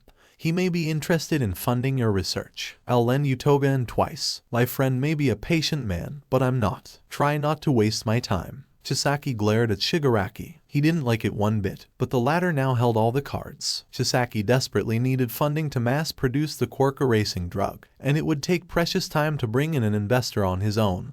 Time that he doesn't have. That was the whole reason he went to the League of Villains in the first place. Their street cred was high in the criminal underground, and he figured it would present them with a greater opportunity for funding if they were involved with the Hisekai. It appears that not only was his hunch correct, but Shigaraki already has someone who is interested. He needed to play this out right. You can tell your friend that he won't be disappointed, he said. Excuse me, gentlemen. You and I need to have a talk about VERYYYY, the name that Mirio Tagata hoped would be synonymous with hope. The hero who would save 1,000,000 people. That was his dream. But how was he supposed to achieve his dream? How was he supposed to save anyone, if he couldn't even save a little girl from the hands of her barbarous captors? That changes today. Tagata stood before 2 individuals in one of the hallways. One of them was the source of all the trouble, the quarry the heroes were trying desperately to get to, Kai Chisaki, Overhaul. He had managed to track him down. The other Tagata remembered from the briefing as his right-hand man, who was carrying the frightened little girl in his arms. It was obvious that he and his crony in the white cloak were planning on making their escape with Eri during the chaos upstairs. He wasn't about to let that happen. I'm surprised you got here so fast, said Chisaki with a bored voice. I took a shortcut, said Tagata. Give me the girl. So, you've decided to play hero after all, eh, schoolboy? Said Chisaki. Unfortunately for you, this girl doesn't want to come with you. Perhaps I haven't made myself clear, said Tagata. I'm taking this girl with me, and you're going to jail. Perhaps I haven't made myself clear, said Chisaki. You're going to die down here. Tagata fell over as he suddenly felt his head begin to swim. His balance was completely off, and he was seeing double. What's happening? He said as he tried to steady himself. You feelin' sloshed? A voice came from above him. He looked up to see a strange man hanging from the rafters, drinking heavily from a bottle of sake. Tagata deduced that he was the source of his sudden vertigo, and had to get away from him quickly. His ears twitched a second later as he heard the sound of a gun clicking, dashing to the side just in the nick of time as a man in a black mask and fedora was standing in front of him. He tried to shoot Tagata again, but he dodged it just in time. What is your quirk? Said the man. Permeation, said Tagata suddenly. I can pass through anything once it's activated. He placed his hand over his mouth. Why did he tell him that? I see, said the man in the fedora. So, that explains how you were able to get here so soon. How could you miss him? Said the drinking man. Are you drunk? That would be you, said the man in the fedora. I suggest you stop criticizing and assist your superior in dealing with this interloper. I get it, said Tagata. Your quirk must have forced the truth out of me. You're not like the others we fought before. You seem like too important a player to be on the front lines. You're right, said the fedora man.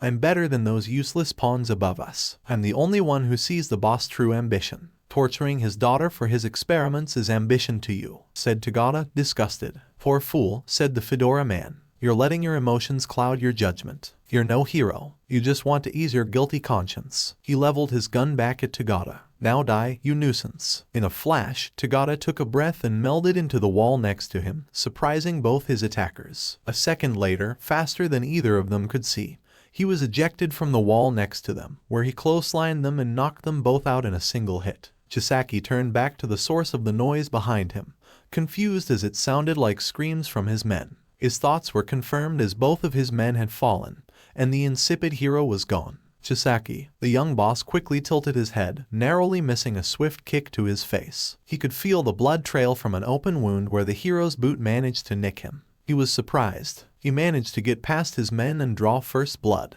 His surprise continued as he watched, seemingly in slow motion, the hero's foot pass through Irie's face, as if it was simply a hologram, only for it to become solid again upon connecting with Kurono, knocking him aloft and causing him to drop Irie. Immediately, the hero grasped the little girl, holding her away from Chisaki protectively. "No, don't," shouted Irie. "Run away and leave me. He'll kill you if you don't." "Not gonna happen," Irie said to Tagada. "I swear he won't ever hurt you again. I'm here now, and I will stop him." "You touched me," Chisaki said, his voice low and venomous. "You filthy vermin. You actually touched me." Tagada stood defiantly as he carried Irie. Chisaki seemed to be having some sort of episode. His voice had changed from the bored drawl he usually spoke with to a deep, guttural growl. "Come back here," Irie said. Chisaki, "How many times do I have to tell you? It's your fault. It's all your fault. You break people. That's just how you were born." "Don't listen to him," Irie said to Tagada. "You're a curse," Irie said. Chisaki, "I always have to get my hands dirty because of you. Every action you take results in people dying."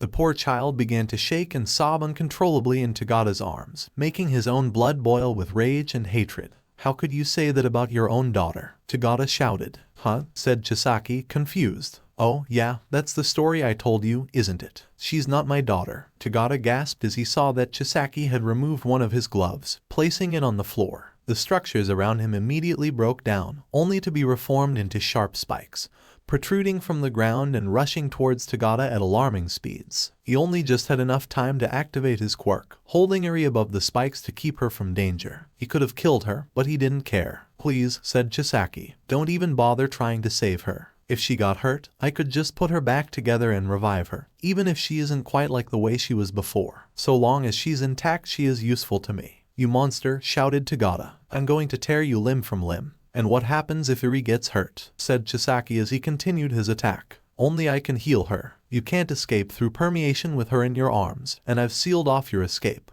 There's nothing you can do, hero. Give up." Tagada looked to the right and saw that Kurono was standing, leveling a gun at him. He knew that Kurono's quirk was powerful, and he needed to be careful to make sure Irie didn't get hurt. As Kurono fired, Tagada turned his back and covered shielded Irie, using his billowing cape to obscure his vision. "And here I thought heroes only wore capes because they looked cool," said Kurono. Chisaki watched as the red blob that was his cape got smaller. His eyes widened in realization. "Kurono," he shouted to his aide, but it was too late. Tagada had already permeated through the floor and got the drop on them, knocking the gun out of Kurono's hand. That was unexpected. He is strong, but he also just put Irie down. This was his chance to get her back. He reached down and placed his hand on the floor, ready to break the ground and kill Irie. Once she was broken, he would kill this interloper and revive her. But before he could use his quirk, he saw Tagada arise from the ground out of the corner of his eye. He raised his hand to protect himself from Tagada's punch, but his fist went right through his hand and connected hard with his face, sending Chisaki hard to the ground. "A hero wears a cape to comfort those in need," said Tagada. "You may be good, Overhaul. You are strong. But at the end of the day, you're just a Yakuza thug, and I'm stronger than you." Tagada's onslaught continued, knocking Chisaki and Kurono around like bowling pins. He was too fast. Chisaki couldn't hope to use his quirk at this rate. He had to do something to put the odds back in his favor. The boss, the Hisekai, everyone was depending on him. He will not fail them. "Master." Tagada paused to see the man in the fedora was conscious, having crawled through the cracks in the wall to get to Chisaki. In an instant, Chisaki threw a small case towards him. "Nemoto, shoot now," he shouted. Nemoto took the case and drew a large revolver. He placed a large red cartridge with a small needle at the end in the gun and leveled it at Irie. Tagada's eyes widened with horror. This poor girl, who he failed to rescue the first time he met her, who suffered so much at the hands of a sadistic madman, who held every death at the hands of Chisaki on her shoulders, was in trouble. Tagata acted on instinct, leaping in front of her as the gun fired. He will never let her be hurt again. He will never fail her again. He felt the needle embed into his back, and a strange sensation pulsed throughout his body. He felt as if a part of him was dying, being drained from his body like a stopper had been pulled from his very soul. He fell to the earth, still holding Eri. Overhaul began to laugh maniacally as Tagata struggled to get to his feet. "Do you know how quirks came to be?" said Chisaki. "Quirks are not natural. They are an illness. In my research I have found and isolated the cells that are responsible for the manifestation of quirks. Cells that only appeared 100 years ago. They are not native to the human body. That means there is only one logical conclusion. They are a disease that has spread to most of the people of the world. Some of its symptoms are beneficial, some of them are not. People think it is the next stage of evolution, but all they are is sick people, and I am the cure." Eri held on to Tagata, checking him worriedly as he sat on all fours, breathing heavily. Chisaki began to approach them. "It's ironic, isn't it?" he said. "You came here to save this girl, and she will be the end of everything. All quirks will be cured, starting with yours. You have lost. You're powerless." He thrust his hand to the floor, ready to use his quirk,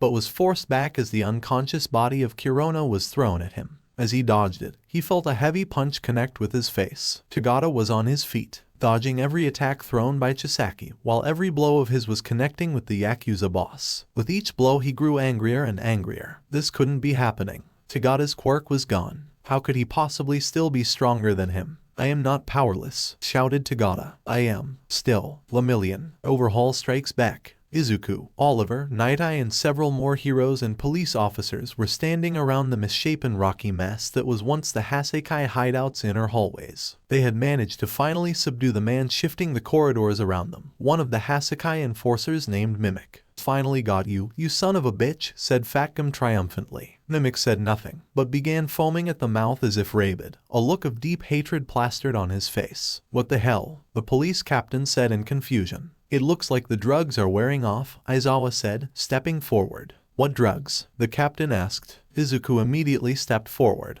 pulling a syringe from his utility belt and sticking it in the arm of their captor. Everyone stared in surprise as the boy withdrew a small amount of blood from the man. "What the hell are you doing, kid?" the captain said. "You can't just draw blood from people." But Izuku wasn't listening. He pulled another device from his belt and placed a droplet of blood on it. The device was about the size of a smartphone and had a small computer screen connected to it. He began typing into the device before nodding in confirmation. "Just as I thought," he said grimly. "Arrow, come look at the chemical compound." The green arrow walked over and took a look at the screen. "I got a D in chemistry in high school, kid," he said. "What am I looking at here?" "That's the base compound found in the street steroid venom," Izuku said. "If you look at the other chemical compounds that are with it, it has the signature of the Titan formula." "So we were right, they are using Titan," Green Arrow said. "It's been heavily modified, but at its core it's the same formula," Izuku said. "Overhaul is no fool. He must have found a way to alter it. If he got these on the streets, who knows what kind of havoc they could cause," the police captain said.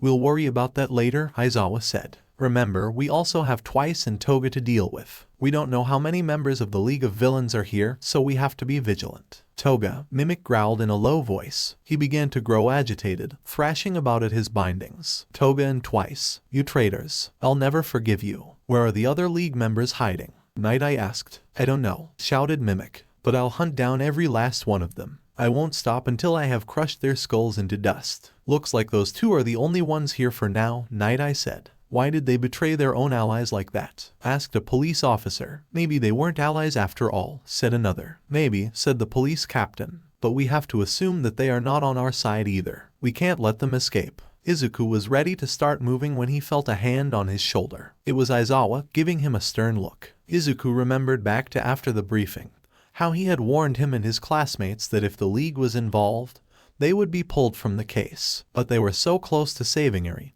Izuku wouldn't even think about retreating now. "Eraserhead," Izuku began. "What are you fools standing around for?" Rocklock shouted, getting their attention. "Let the cops deal with the League. You need to save the girl and stop Overhaul. Complete the mission at all costs." "He's right," the police captain said. "We'll take the League from here. Your top priority is to the mission." "I'll stay here and keep an eye on this piece of crap," said Rocklock, nodding to Mimic. In an instant, the heroes and cops broke off, sprinting down the broken hallway before them. Rocklock sighed, wincing slightly at his injury. Many wondered why he was so antagonistic towards the kids, but the truth was, he was simply worried for their safety. In his opinion, this was too big of a mission, too dangerous of a mission, to entrust to school kids, UA or not. He had a wife and son waiting for him back home, so he knew the value of life, and the terror when one is about to meet their doom. These kids were too young for that. But it was too late now. They were involved whether they liked it or not. Now it was up to them, the pro-heroes, to guide them to complete the mission, and above all else, keep them safe. Twice and Toga were kneeling on a concrete ledge, having watched the heroes and cops down below them run off towards their mission. Toga looked wistfully at Izuku as he took off. He was most likely going to get really bloodied up in this battle. She wanted desperately to see that, but they had more important things to worry about. So what are we going to do, Toga? Twice asked as they crawled along the ledge. Now that the cops and heroes are gone, maybe we should make a break for it, meet up with Shigaraki. No, said Toga. Izuku is going after Overhaul. As much as I want to be there to see it, we need to focus on what's more important right now. What's that? Asked Twice, making Overhaul cry like a baby. Toga said with a dark look in her eyes. In that case, I have no clue what to do, Twice said in a deep voice. Suddenly, he perked up and said in a higher voice, here's what we're going to do. He whispered into Toga's ear, who had a devilish smile sprout on her face. Perfect. Mirio Tagata was bleeding profusely, his side and shoulder having been pierced by one of the stone spires that sprouted from Overhaul's attack. He no longer had the benefit of his quirk, and he realized how vulnerable he was without it. Still, Eri was counting on him, and even if it cost him his life, he would be there to defend her. You're sick, said Overhaul manically. You're all sick, and I'm the cure. He reached down to the floor beneath him, ready to press his attack against Tagata, when the wall beside them suddenly burst open with a mighty explosion. Out of the corner of his eye, he saw the black smoke and bright flash of an explosion, and recognized it immediately. Get away from them, you bastard, shouted Izuku, using the momentum from his explosion to propel him at breakneck speeds towards Overhaul, landing a fist on the crook of his elbow. He heard a sickening snap as Overhaul screamed in pain as he was sent hurtling across the room. Following close behind him was Green Arrow, Eraserhead, and Sir Night-Eye. Eraserhead immediately used his quirk to restrict Overhaul's quirk. Night-Eye ran at full speed towards Mirio, who looked to be barely able to stand. Get Eri, he said weakly. She's behind me. He moved slightly to show the frightened form of Eri, staring in horror at Mirio's battered condition. Sir Night-Eye immediately embraced the both of them. Rest now, he said. I've got you. Everything will be all right. Chisaki desperately hit the ground with his non-broken arm, but his powers were restricted. Izuku, Eraserhead and Arrow immediately advanced on him. Chisaki is back to a corner, shouted Arrow, drawing his bow. Let's end this now. Aizawa saw at the corner of his eye a flash of white, coming quickly towards them. Aizawa used his bindings to push Izuku out of the way before the white object sliced against his arm, cutting open a small flesh wound. As it did, he felt his body go rigid, and his movements began to slow, as if someone had put him in slow motion. Aizawa and Arrow looked and saw that Chrono, Chisaki's right-hand man, had used his quirk to attack them while he was still incapacitated on the ground.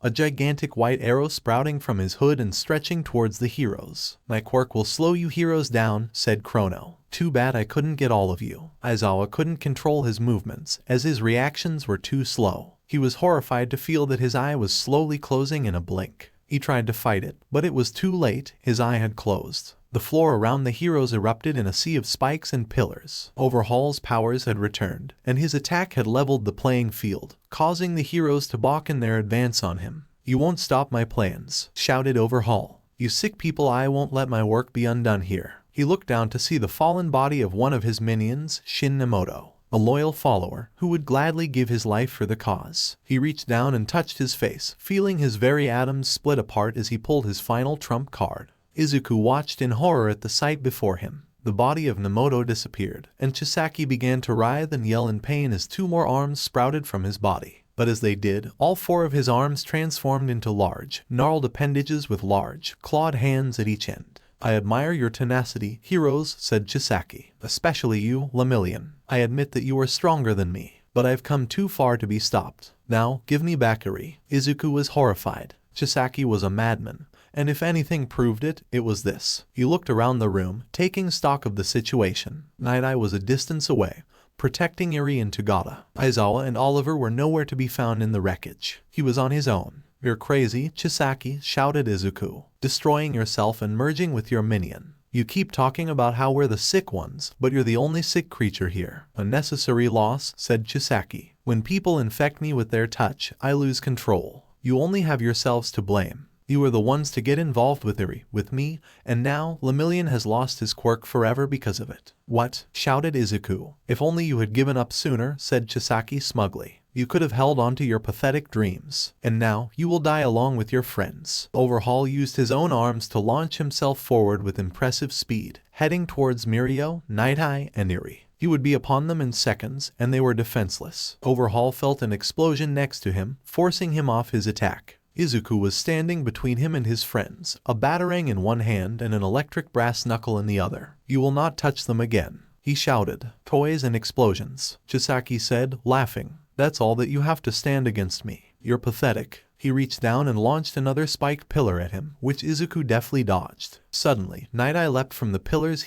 Mirio and Eri were hiding behind, running at full speed towards Overhaul. "I'll take care of him," Night Eye shouted, throwing the weighted seals at Overhaul. "Take care of Mirio and Eri." Izuku knew better than to argue, immediately moving towards the upperclassman and the frightened girl. Overhaul had taken one of the seals to one of his malformed arms, causing it to shatter. As he quickly tried to reform it, Night Eye advanced on him. "You destroy other people's quirks so freely, but when the tables are turned you become frightened," Night Eye mocked Overhaul. "You're a coward, a measly worm who was so frightened of my protege that he was forced to use one of his most prized bullets to remove him of his quirk, just to level the playing field in his favor. You're pathetic," Overhaul roared, lunging towards Night Eye. In an instant, Night Eye activated his quirk, and was able to see every attack Overhaul was planning. Utilizing this, he was able to dodge Overhaul's attacks with relative ease. As he did, his mind moved back to his conversation with Gran Torino back at his agency. He was asked why he was so against using his quirk to look further than an hour into the future. The truth was, no matter how many times he tested it, no matter what he did, every single vision came to pass exactly as he saw it. Even if he changed his actions to be different from the way they were in the vision, everything would somehow balance out, causing the vision to come true somehow. This led him to believe that his quirk did more than just predict the future. Perhaps he was the cause of the future. Perhaps that vision came true because of his quirk. And that thought terrified him, especially since his vision of All Might. Ever since then, he worked and worked to perfect his quirk, to desperately prove that he was wrong,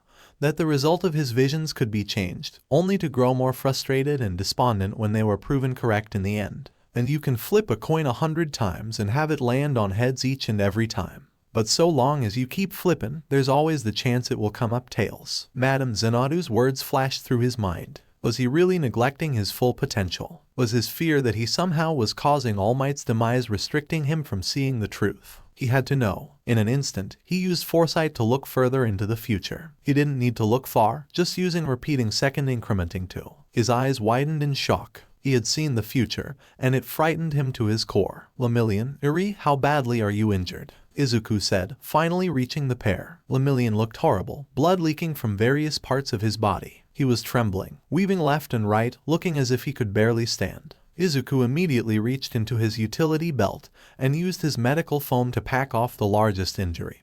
But because he had used so much on Rock Lock, he didn't have enough to patch every wound. "I'm fine," Lemillion said. "But I failed you, Eri. I made you sad again. I couldn't keep my promise." "That doesn't matter right now," said Izuku. "We have to get away from Chisaki." He looked to his left, spying the wall a few feet away from them. "Get behind these pillars," he instructed the two, who immediately complied. Izuku ran towards the wall, placing explosive gel and running back behind the pillar. The wall exploded upon pressing the detonator. He, Eri and Mirio began walking towards the hole in the wall, leading into the hallways, when Eri suddenly stopped. "No," she said, tears welling in her eyes. "That's enough. I can't do it." "What are you talking?" Izuku was interrupted by a sickening squelching sound, followed by a gargled scream. They turned to the source, staring in horror at the scene before them. There stood Sir Night Eye, standing before Overhaul, having been impaled in the arm and abdomen by two spiked pillars. "Sir," shouted Mirio. "No." Izuku didn't hesitate. He immediately used his quirk to propel him towards Overhaul, blasting him with a howitzer impact. Overhaul was broken to pieces, but immediately began to heal himself. Izuku threw a smokescreen before him, followed by several explosive batarangs, which embedded themselves into Chisaki's arms before exploding.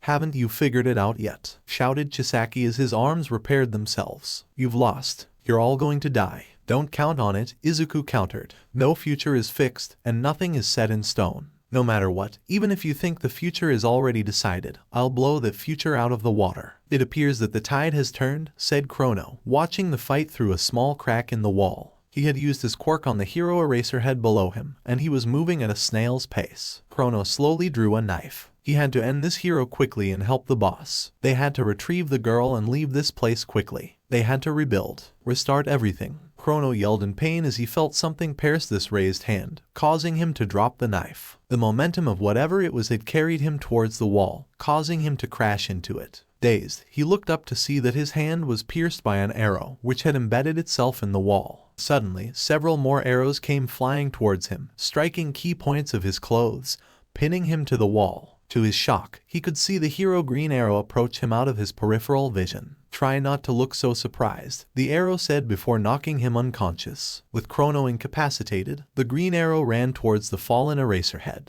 He was still under the effect of the quirk, and didn't know how much longer he would be affected. Stay here, try not to move too much, said the arrow to Aizawa. Oh, very funny, Aizawa said slowly. Green arrow found a small opening he was able to squeeze through. What he saw horrified him. Night Eye was speared upon 2 pillars, losing blood quickly. Arrow was surprised he wasn't dead yet. In the middle of the room was Izuku, squaring off against a horrifyingly deformed overhaul. The boy was injured, having been speared in his arm and leg by smaller pillars, but was still standing.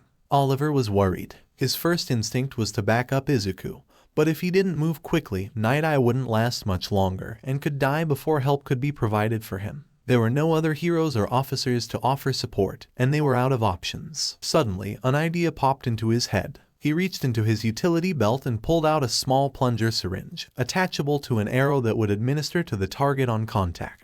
The arrow usually filled these with anesthesia to knock out enemies during stealth missions. This time, it was filled with the substance that Bruce had given him should the worst come to pass. Currently, the mission was in jeopardy, and more importantly, Izuku was in danger. If there was ever a time to use it, now was the time. He quickly attached it to an arrow and drew it back in his bow, pointing it at the boy. He only hoped his aim would be true, and that whatever was in this, it would turn the tide back in their favor. Give up, kid, said Chisaki. No matter how hard you hit me, I'll just put myself back together. You're almost spent. Give up or die. Never, said Izuku defiantly. Just like your friend before you, Chisaki sneered at Izuku. He didn't want to give up either. And now, he'll die, and you will die along with him. Suddenly, a large mouth formed on the palm of one of the giant, malformed hands and began to shout so loud that Izuku had to cover his ears. Did you hear that, Eri? Another person is about to die because of you. Stop being so foolish and come back now, before you hurt anyone else. Izuku felt his blood boil. You bastard, Izuku spat. Don't you dare speak to her. I'll make sure you never use your quirk to hurt others again. Aw. Izuku felt something hit him on the back right shoulder. Surprised, he looked behind him and saw it was an arrow attached to a syringe that was injecting some sort of serum into him. He looked back to see Green Arrow, who still had his bow raised, and began firing arrows at Chisaki, who jumped back to dodge them. Izuku doubled over, a strange feeling entering his body. He felt as if his body was suddenly coursing with enough energy to power a city. His body began to shake as he felt the sheer electric power course through his veins. He drew back, letting out a yell as his body began to glow, a green electricity sparking over his body. He looked himself over as the power continued to grow. He felt good. He felt great. He felt powerful. All Might sat alone at his desk at UA High School. It was late in the evening, and he had fallen behind on grading papers. Truth was, he was worried about Izuku getting his first hero assignment, and with his old sidekick nonetheless. He knew that Izuku had faced dangerous hero situations before, especially with the incident in Gotham a while ago, but it still caused him to worry. Suddenly, All Might drew back, gasping for breath and clutching his chest. He felt strange, as if he was suddenly being drained of energy, as if part of his very life force was suddenly leaving his body. He stumbled off of his chair and fell to his knees on the floor, breathing heavily. He raised his head in shock as he suddenly realized what had happened. One for All was gone. It had passed on. One for All. Tagada slowly made his way along the empty passageways of the Shai Hasekai base. He was still bleeding, and had to prop himself against the wall for support. He was leading Eri towards the direction of the heroes and police, but they were moving at a snail's pace. At this rate, they would never make it to the heroes in time. Come on, Mirio, Tagada thought as he struggled. You can do this. Don't give up. Eri is counting on you. Quirk or no, you have to get her to safety. You have to fulfill your promise to her. Tagata felt his head swoon, his vision doubling. It was as if the ground was shaking beneath his feet. He fell to his knees, unable to keep himself upright anymore. This wasn't working. He was slowing Eri down. She had to go on without him. Eri, Tagata said weakly, you have to keep going. Follow along this path, and you'll see a hero or a police officer eventually. They can take you to safety. You have to go on without me. Get yourself out of here. Eri said nothing, tears streaming down her eyes. She was trembling from head to toe as she looked in horror at the poor hero before her, the one who had risked and sacrificed so much for her, someone who barely knew her. Suddenly, Eri's head snapped up in alarm as she heard a familiar voice echoing loudly through the hallway. Do you hear that, Eri? Said the voice. Another person is about to die because of you. Stop being so foolish and come back now, before you hurt anyone else. Eri felt her heart drop into her stomach. Even so far away, while fighting the other heroes, Chisaki was still able to cast his shadow over her. People were getting hurt, people were dying, all because of her. Because of their efforts to save her, they were all going to die. She was killing them. She had to do something to stop it. Eri, Tagata said, as if reading her mind. Don't do it. Don't listen to him. But it was too late. In a flash, Eri took off back down the hallway, towards the source of the voice. Back to him. Tagata tried to stand, to stop her, but it was no use. His legs were giving out, and he couldn't keep up with her. Midoriya, Tagata thought. It's up to you now. Please win. In the courtyard up above the compound, Ryukyu was currently engaged in battle with one of the Hasekai enforcers. He was a man named Katsukame, and his quirk was the ability to drain the life force out of an enemy by touching them, and converting it into raw power to increase his mass, size, and strength. He had managed to consume a quirk-enhancing drug, which was amplifying his quirk, allowing him to drain the vitality of those around him without touching them. She was battling him in her dragon form while most of her backup collapsed around her, including Froppy and Uravity. Najirahata was floating above Katsukame, blasting him with her shockwaves, offering her support. While they continued to battle, Uraraka tried desperately to regain her second wind. She felt as if she had to sleep for a week to regain her composure, but still struggled to her feet. Uraraka. She turned to the source of the voice calling her name, seeing Izuku standing just a short distance away. She tilted her head in confusion. She thought that he was underground, helping with the siege on the Hasekai base. But the look on his face made her shake the confusion away. Something was wrong. We need backup, quick. Izuku shouted, pointing towards the street behind him. Underground, right below the intersection over there. The others are pinned down and need help. Katsukame looked back at Izuku, distracted by his words. Ryukyu seized her chance and rammed her scaled, spiky head into his abdomen, causing him to double over in pain. Uraraka rose from her stupor, placing her hand on Katsukame, causing him to float. Beside her, Tsuyu used her tongue to wrap around Katsukame's neck while Hado and Ryukyu led him over to the intersection Izuku directed them to. Izuku stood tall as the energy that had entered his body continued to pulse through him.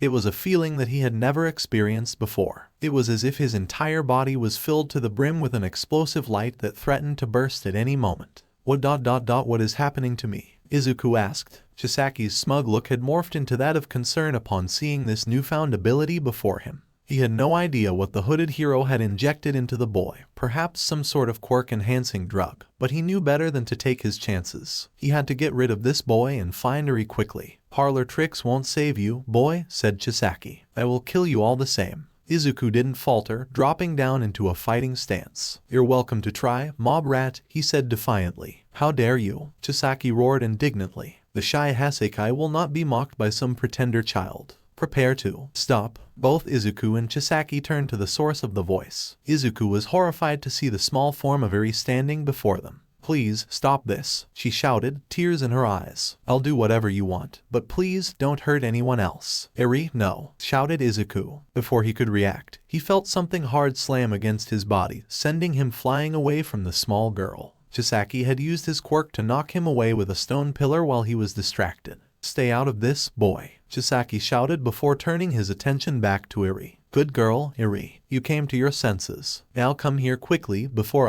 Chisaki was interrupted by a deafening explosion. The ceiling above them had caved in completely, revealing Katsukame being slammed into the ground by Ryukyu, one of the heroes that accompanied the police on the raid. Here comes the cavalry, shouted Green Arrow. Overhaul bristled in anger. There was no way he was prepared to take down more heroes. He had to cut his losses, grab Eri, and escape now. He slammed one of his malformed hands on the ground, causing a pillar to shoot up underneath Iri's feet, propelling her into the air. Overhaul then began lifting himself towards the hole in the ceiling using another stone pillar, catching her as he rose. "No," shouted Izuku. He couldn't let him escape with Iri, not after all that they have done to save her. Izuku felt the power return, this time coursing through his legs. As if on instinct, Izuku pushed off the ground and was propelled at intense speeds towards Chisaki. It was both an exhilarating and frightening experience for Izuku. Whatever was happening to him had given him more ability and power than he could ever fathom. Chisaki looked back as he continued to rise to the ceiling. "Stubborn brat," he snarled, seeing Izuku practically riding his coattails. Iri noticed as well, and she noticed something else out of the corner of her eye. It was Lemillion's torn cape.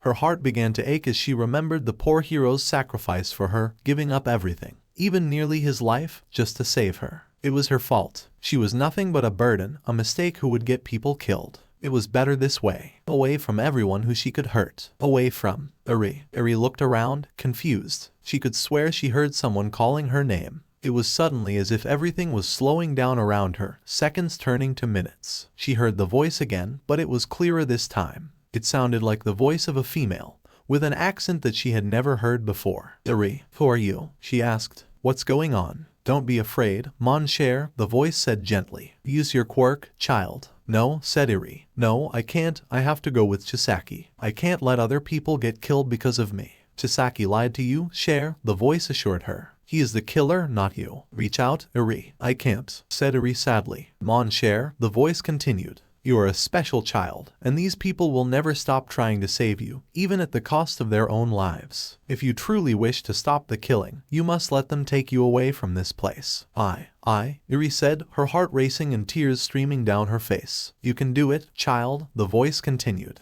"It is time for you to be a hero to them. Reach out and take the cape. Unleash your quirk. Allow yourself to be free." The world began to return to normal around her. Despite herself, she reached forward towards the red cape as it drifted towards her. As it got closer, she felt her heart grow warm. She remembered the words of Lemillion telling her the reason behind his cape, to protect her and reassure her. She could almost feel as if he was there with her right now, and that feeling of safety returned to her as she grasped the cape. Chisaki felt as if his body was being ripped asunder. He looked down at Iri and saw that her horn was glowing, causing yellow light to course throughout her body. In an instant, Nemoto was ripped from his body, and he felt himself return to normal. Iri had used her quirk, Rewind, to put him back to the way he was before he had merged with Nemoto. This had caused him to drop Iri, who was clutching the red cape. He tried to reach for her again, but he heard a popping sound, and Iri was taken away from him at alarming speeds. He looked up to see Izuku holding a grappling hook attached at the other end of the cape and bringing her towards him,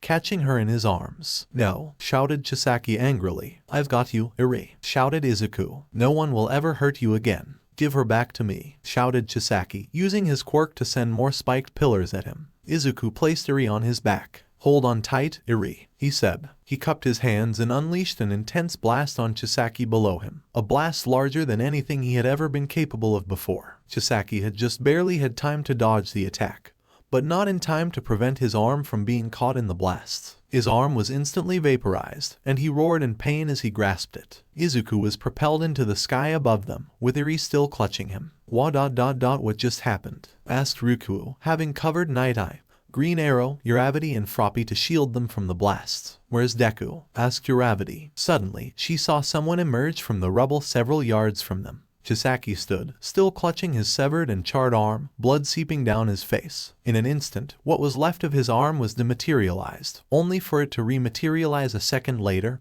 good as new. "You won't get away," he said in a low, manic voice. "You belong to me, Iri. I must realize the old man's dream. I must bring back the Hasekai to glory. I need you, Iri." He walked towards the unconscious form of Katsuke, placing his hand upon him. In an instant, he disintegrated into a mess of blood and dust. A second later, Chisaki's body began to transform, similar as he did before. "Not good," shouted Ryukuo. "Don't worry," came the weak voice of Sir Night Eye. "He won't come after us. He's going to the surface in pursuit of Midoriya and Iri, and that will be the end of it." "What do you mean?" asked Green Arrow. "I recognize that power," said Night Eye, more to himself. "I didn't think it would pass to him, but I guess I was wrong. Still, it won't be enough." "What are you talking about?" asked Uraraka. "I have seen Chisaki's future," Nai replied sadly. He will kill Midoriya and escape with Eri. No, said Uraraka. No, we have to save him. She tried to use her quirk to float herself upwards out of the crater, but she immediately felt her body swoon and hit the ground. She had used up the last of her energy by bringing down Katsukame. She was too weak to use her quirk. By the time we reach him it will be too late, said Night Eye. I'm sorry. Bullshit. Night Eye looked over at Oliver,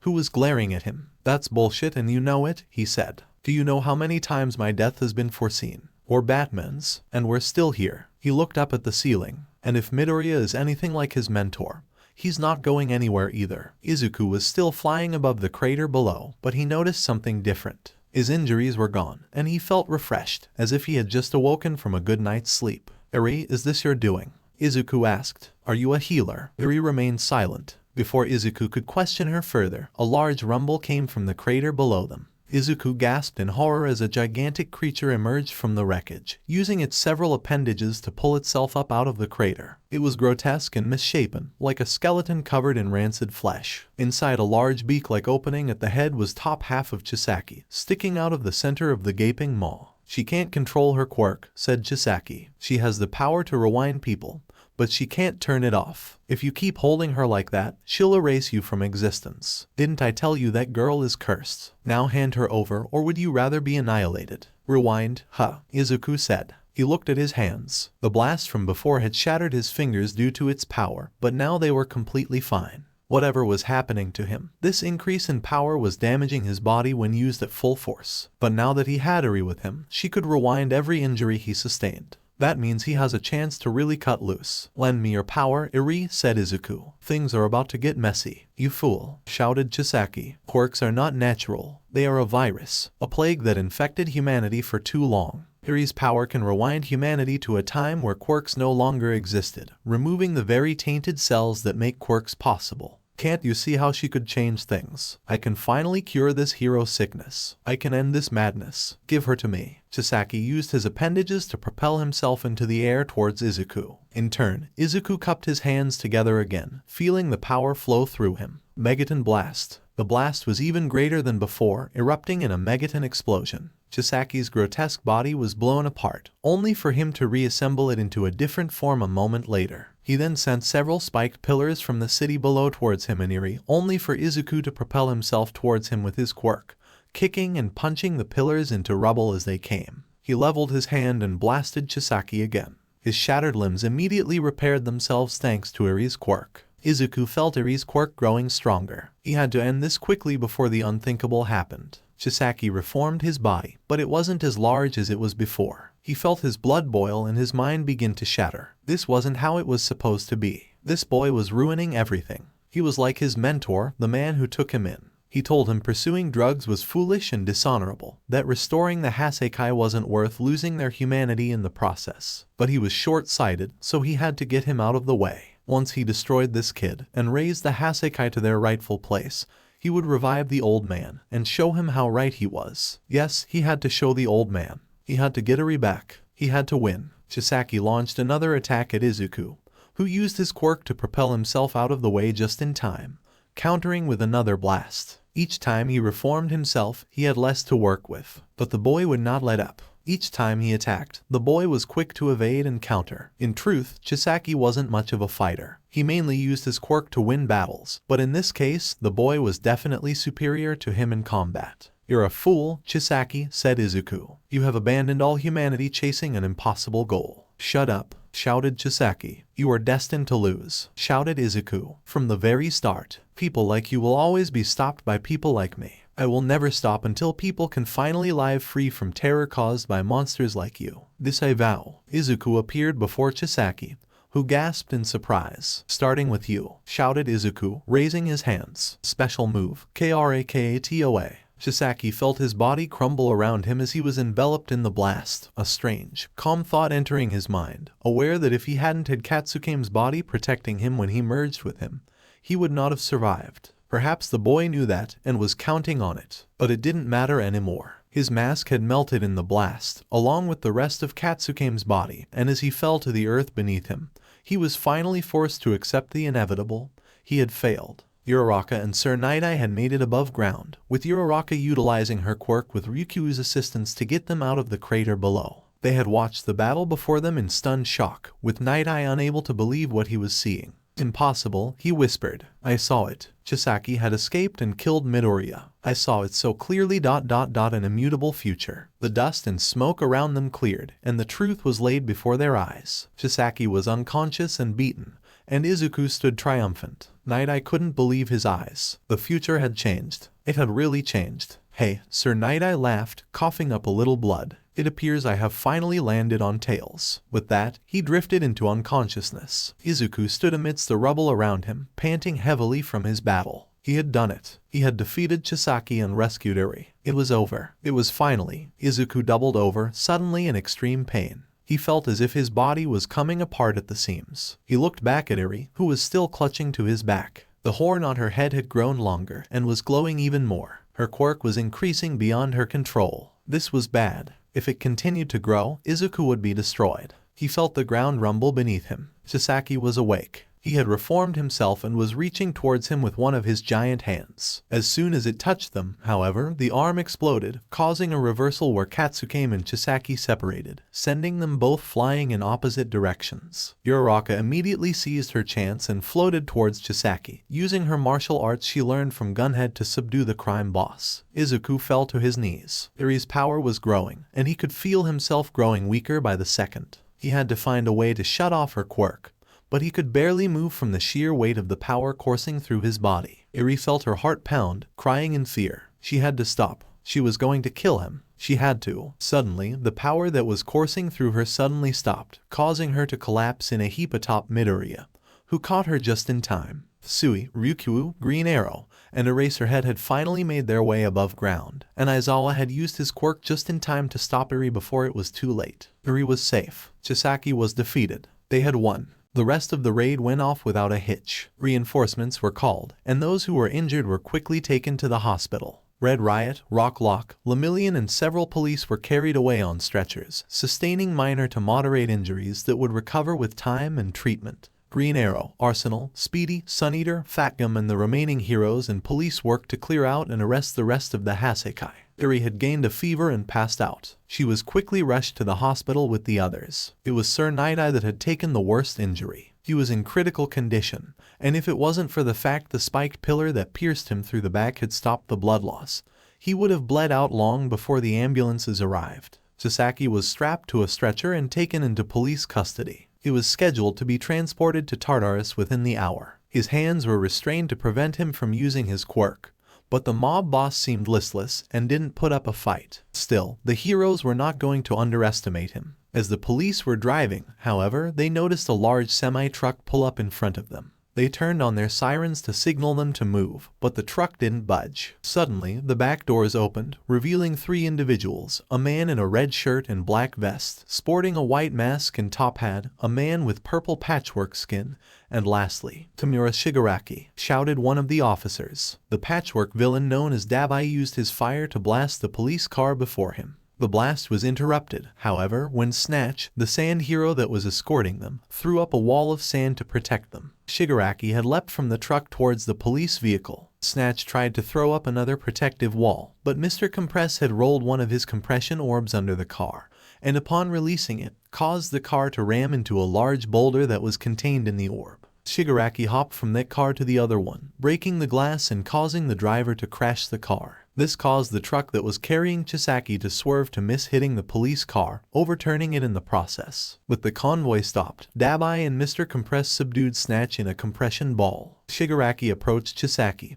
who was still strapped to the stretcher and immobilized. He stared despondent at Shigaraki as he approached. "Did you come to kill me?" he said. "No," said Shigaraki. "That's too easy." "No, I thought of what you would hate the most." Shigaraki removed the hand on his face that served as his mask. "Do you know what I can't stand about you? You're too full of yourself. You think you're better than everyone just because you can't handle a few germs." Chisaki felt a sharp pain course through his arm. He looked down to see that Mr. Compress had used one of his compression orbs to sever his arm at the elbow. "An eye for an eye, an arm for an arm," he said, brandishing his robotic arm while he made the orb disappear. Chisaki looked in horror as Shigaraki pulled the small wooden container from the safety box from the truck. "Is this the finished product?" he asked, inspecting the contents inside. Give it back, said Chisaki. No, said Chisaki, pocketing the box. You know something. Overhaul. A person who wants to rid the world of quirks shouldn't rely so much on his own. He reached down and placed his hand on Chisaki's non-severed forearm. He felt a rush of pain as the skin began to crack and die, withering away.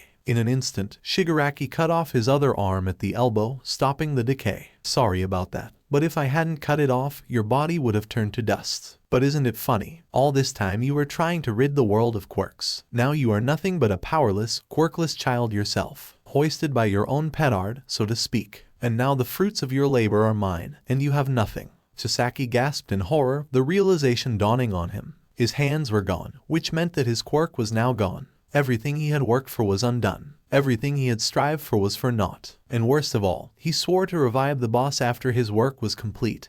And now he could not. The boss was going to die. The man who saved him, took him in and raised him, was going to die because of him. Shigaraki walked away, leaving the horrified and shattered Chisaki to wallow in his thoughts. He retrieved the box from his pocket, looking at the 4 remaining bullets inside them. Our benefactor will be very pleased, he said. Indeed I am. Shigaraki turned to the voice behind him. A shiny limo had just pulled up beside them, and a woman in a business suit had opened the rear door, and a tall, bald man with a muscular physique and expensive suit stepped out. He was fidgeting with the glowing green ring on his finger as he approached the villains. We held up our end of the bargain, Luthor, said Shigaraki. Now it's your turn. Yes, you've done well, Shigaraki, said Lex Luthor, handling the box and placing it in his suit coat. Don't worry, I'm a man of my word. Phase 1 is complete. Soon, you will get your revenge. But first, there's much work to do. Izuku had finally reached the hospital himself. After being inspected by the doctor, he was found to have sustained no injuries at all. This wasn't surprising to Izuku, considering Eri had used her quirk on him, but that wasn't what was on his mind at the moment. He had to find Eri, Lemillion and his classmates, and most of all, he had to see how Sir Night-Eye was doing. From what the EMT had said before they arrived, he was in critical condition and was not expected to survive. If you're looking for the others, you'll need to come with me, said a voice from behind him. He turned to see Aizawa standing in the doorway to the examination room the doctor had just left Izuku in. Mr. Aizawa, Izuku said. Are you all right? What about your injuries? I had 10 stitches, Aizawa said nonchalantly. This way. As they walked, he filled Izuku in on the status of the other heroes. Kirishima had broken bones and lacerations, but nothing too serious. Fatcom had a few broken bones, Amajiki had a crack in his cheekbone and eye socket, but they were doing okay. As they walked past his room, Izuku noticed that Amajiki wasn't alone. Sitting in a chair at his was Speedy, a bouquet of flowers laying at the foot of his bed as they talked. Izuku smiled to himself as they continued to walk. What about Eri? Izuku asked. Still unconscious and feverish, Aizawa replied. We've had to keep her quarantined. Quarantined? Izuku asked. You mean, I can't see her? It's because she can't control her quirk, Aizawa explained. If she should lose control again, I'm the only one who can stop her. The only reason you were able to withstand her quirk is because you continuously destroyed your body in the process. Aizawa sighed. Training her to use her quirk is going to be difficult, he said, more to himself. We can't rely on her quirk to fix what's been done. Just gotta accept it. Izuku didn't quite know what he meant by that, but before he could ask, they walked through the double doors at the end of the hallway. Good, you've arrived, Aizawa said. Izuku stepped through the doors behind Aizawa to see All Might, Recovery Girl, Oliver, Black Canary, and Night-Eye's sidekicks standing in the lobby. All Might, Recovery Girl, Izuku said, surprised. What are you doing here? I called them, said Bubble Girl. Sir Night-Eye is. She began to break down into tears. He's not expected to live long, said Recovery Girl. It's honestly a miracle that he lived this long. Not even my healing can help him now. All Might stood before his old sidekick, beholding the grisly sight before him. Tubes and wires of all kinds were coming out of the hole in his stomach as he struggled to breathe. It was a sight that All Might was all too familiar with, and it reminded him of his first fight with All for One that had placed him in his current physical condition. It pained his heart to see his friend and comrade this way. Night-Eye, All Might said, waking him. Night-Eye slowly opened his eyes, looking at All Might. So, he said weakly, you finally feel like seeing me, but on my deathbed. I'm sorry, said All Might. I have no excuse for the way I treated you. I wish things had been different. Sir Night-Eye, said Izuku, running into the room from behind All Might. You have to live. I can contact the Justice League. There has to be something we can do. It's too late, Midoriya, said Night-Eye, who then turned to All Might. I don't resent you, All Might. I know that it is in your nature to be a hero. I shouldn't have tried to force you to retire. It's your nature to fight for what is right. But you need to fight, too, said All Might. If I am to atone for how I let you down, there's nothing to atone for, said Night Eye.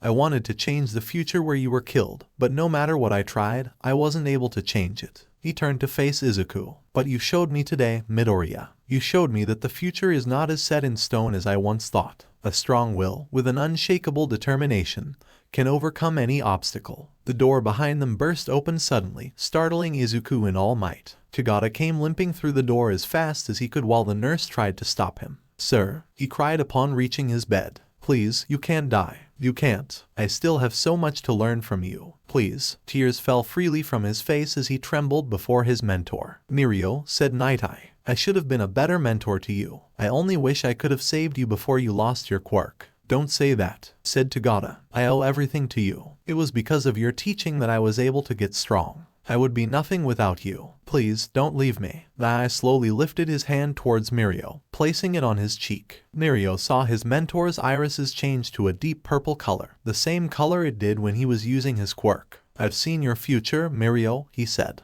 You will become the finest hero this world has ever seen. His hand fell to his side as his strength left him. This is a future that should not change. He gave a rattled breath before a smile returned to his face. Remember to smile. A world without humor will not have a bright future. The heart monitor attached to MHA began to let out a steady tone. All Might could no longer hold back his own tears. His sidekick, his partner, his best friend, was gone. Hours had passed since Night Eye's passing. Despite there appearing to be nothing physically wrong with Izuku, the doctors wanted to keep him overnight for observation. Just in case. Izuku and Mirio had returned to their respective rooms to rest, but it proved to be a nearly impossible endeavor. Finally, after what seemed like forever, Izuku was able to drift into a restless sleep. Hey, nerd, time to get up. Izuku's eyes shot open to see his old friend Katsuki Bakugou standing in the doorway of his hospital room. Kaken, Izuku said, sitting up in surprise. What's going on? What are you doing here? Get up, he said again. There's some people who want to talk to you. Without another word, he turned on his heel and walked out the door. Izuku got up, confused and cautious. As he approached the door, the room around him seemed to change. After he walked through, the hospital had disappeared, and instead he found himself in a large circular room. There were 9 people sitting in high-back chairs surrounding him. In the center chair directly in front of him was a strange, humanoid man with green skin and white hair, with 3 circles glowing on his forehead connected with lines. Next to him was a thin, sickly-looking man with long silver hair, wearing a simple long-sleeved shirt and pants. On the other side of the green man was a woman with black hair, partly tied in a bun with the rest flowing freely. The rest of the inhabitants of the room and the chairs around him were shrouded in shadow, with glowing eyes that seemed to stare into Izuku's soul. Kaken stood next to Izuku, who looked at him nervously. Kaken simply nodded, indicating him to move forward. Izuku nervously approached the center of the circle, and the green man greeted him with a warm smile. Welcome, Izuku Midoriya, he said. We've been expecting you. It's finally good to meet you in person. Who are you? Izuku asked. My name is Quirk, said the man. You may know me by my other name, Brainiac. Izuku's eyes widened in shock. It's you, he said. Then does that mean? Yes, said the woman. One for all has passed to you. But how? Said Izuku, at a loss. Your mentor, said Quirk. Bruce, asked Izuku. He had taken a strand of All Might's hair, said the man with the silver hair. After doing so, he had explained to Toshinori that he had crafted it into an injectable serum, to be used as a contingency. A contingency for what? Asked Izuku. All for one may be contained, but he is not defeated, said Quirk. Brainiac still guides him, even in prison. Bruce knows this, as he knows the importance of one for all. I don't understand, said Izuku. You were All Might's chosen successor, said the woman. When the serum was injected into you, one for all passed on to you. Now, you are the next holder of this power. Izuku could hardly believe it. His mind was filled with mixed emotions. Part of him felt betrayed by Bruce for forcing this power onto him, but another part of him felt relieved, as it undoubtedly saved his life and what caused him to succeed in his battle against Overhaul. He knew that Bruce had contingencies for nearly everything, and he obviously wanted to make sure that Izuku would be safe, and somehow knew that he would need this power eventually. But we sense that you are hesitant to take this power, the silver-haired man said. Izuku couldn't lie, he was apprehensive of taking this power. Though he had come to terms with it, he had a hard time accepting Kaken's quirk being forced onto him by All for One. He no longer wanted power to prove he was strong, because he wanted to show the world that he was strong without powers. But now, it was more than that. He learned that it wasn't the powers or lack thereof that made a hero, but the will to do what was necessary, to make the sacrifices, even the ultimate one, to save those in need. But there was something more to it than that. Something is stopping you from fully obtaining this power, said Quirk. You feel that there is someone else more deserving of it than you. Izuku nodded. It was true, there was one other he felt was more deserving of this power than he was. Tagada had lost everything in his battle with Overhaul, his quirk, his future as a hero, and even his mentor, and had never once faltered in his desire to save Eri. He truly was the embodiment of all might, the very same hero that he wanted to be like at one point. As he continued his train of thought, his mind flashed back to the prophecy Night Eye gave before he died. You will be the finest hero this world has ever seen. You know the importance of one for all, said the silver-haired man. You know it is the destiny of the heir of the House of Docs to destroy Brainiac, and put an end to the suffering he has caused. Yes, Izuku said. You know that this power is not taken or given lightly, said the woman. Yes, Izuku repeated. Then you know, izukumidoriya, what you must do, said Quirk. But no matter your choice, you are still a vessel of one for all, and as such, you will always hold a connection to it. And to us. I understand, said Izuku. Then go forth, izukumidoriya, said Quirk. Follow your chosen path, and do not falter. And remember, he smiled knowingly at Izuku as the room around him began to fade. Anyone can be a hero. Izuku awoke with a start. After a moment of taking in his surroundings, he realized that he was back in his hospital room. He leaned back in his bed, pondering what had just transpired. After what felt like an eternity, Izuku came to a decision. He knew what he had to do. Izuku quietly crept out of bed, retrieving his utility belt and exiting his room. He deftly dodged the night nurses and doctors that were making their rounds as he made his way down the hallway. Thanks to his training with Batman, he was able to avoid being seen rather easily. Finally, after a few minutes, he made it to his destination, Tagada's room. He slowly and quietly opened the door and stepped in. Tagada was fast asleep.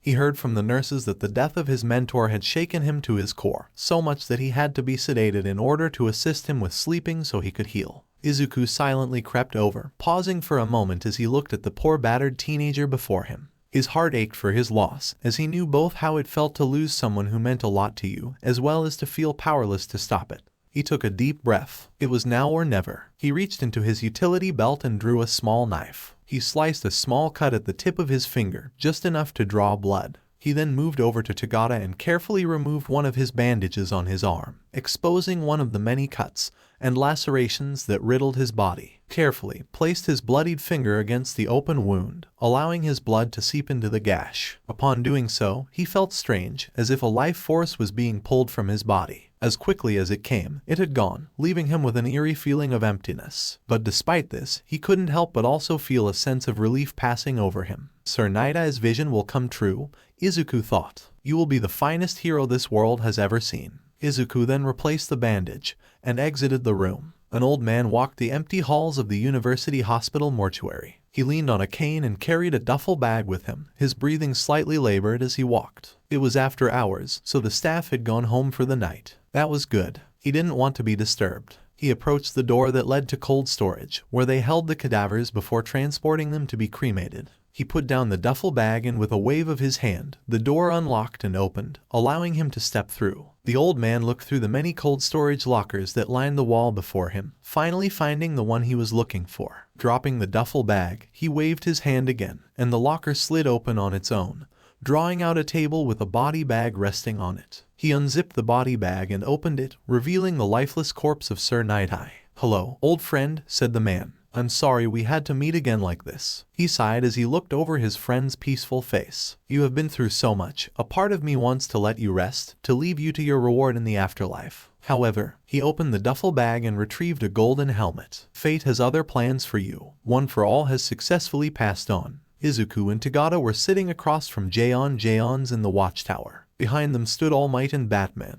The former had a look of complete shock on his face, while the latter was as stoic as ever. Izuku had awoken that morning and immediately made his way to Tagada's room. Upon arriving there, the upperclassman had informed him that had awoken feeling strange that morning, and when he got up to brush his teeth, he had accidentally snapped his toothbrush in half, causing the top half of the toothbrush to shoot across the room and shatter the glass in his window. Izuku immediately contacted Bruce and All Might, who had arranged for Tagada and Izuku to be transported to the watchtower. After explaining the situation to them both, they took the teenagers to Jaeon, who began using his psychic abilities to investigate the situation further. "So, that means young Midoriya has passed it on to young Tagada here?" asked All Might. "That is correct," said Jaeon. "What about Kaken?" asked Izuku. "Katsuki Bakugou's presence has remained behind, along with his quirk," Jaeon said. "How?" asked All Might. "I am uncertain about that," said Jaeon. "Perhaps it is because of the conditioning I placed upon Izuku's mind that prevented the transference of the exabytes. Or perhaps it is simply that your friend did not want to leave you."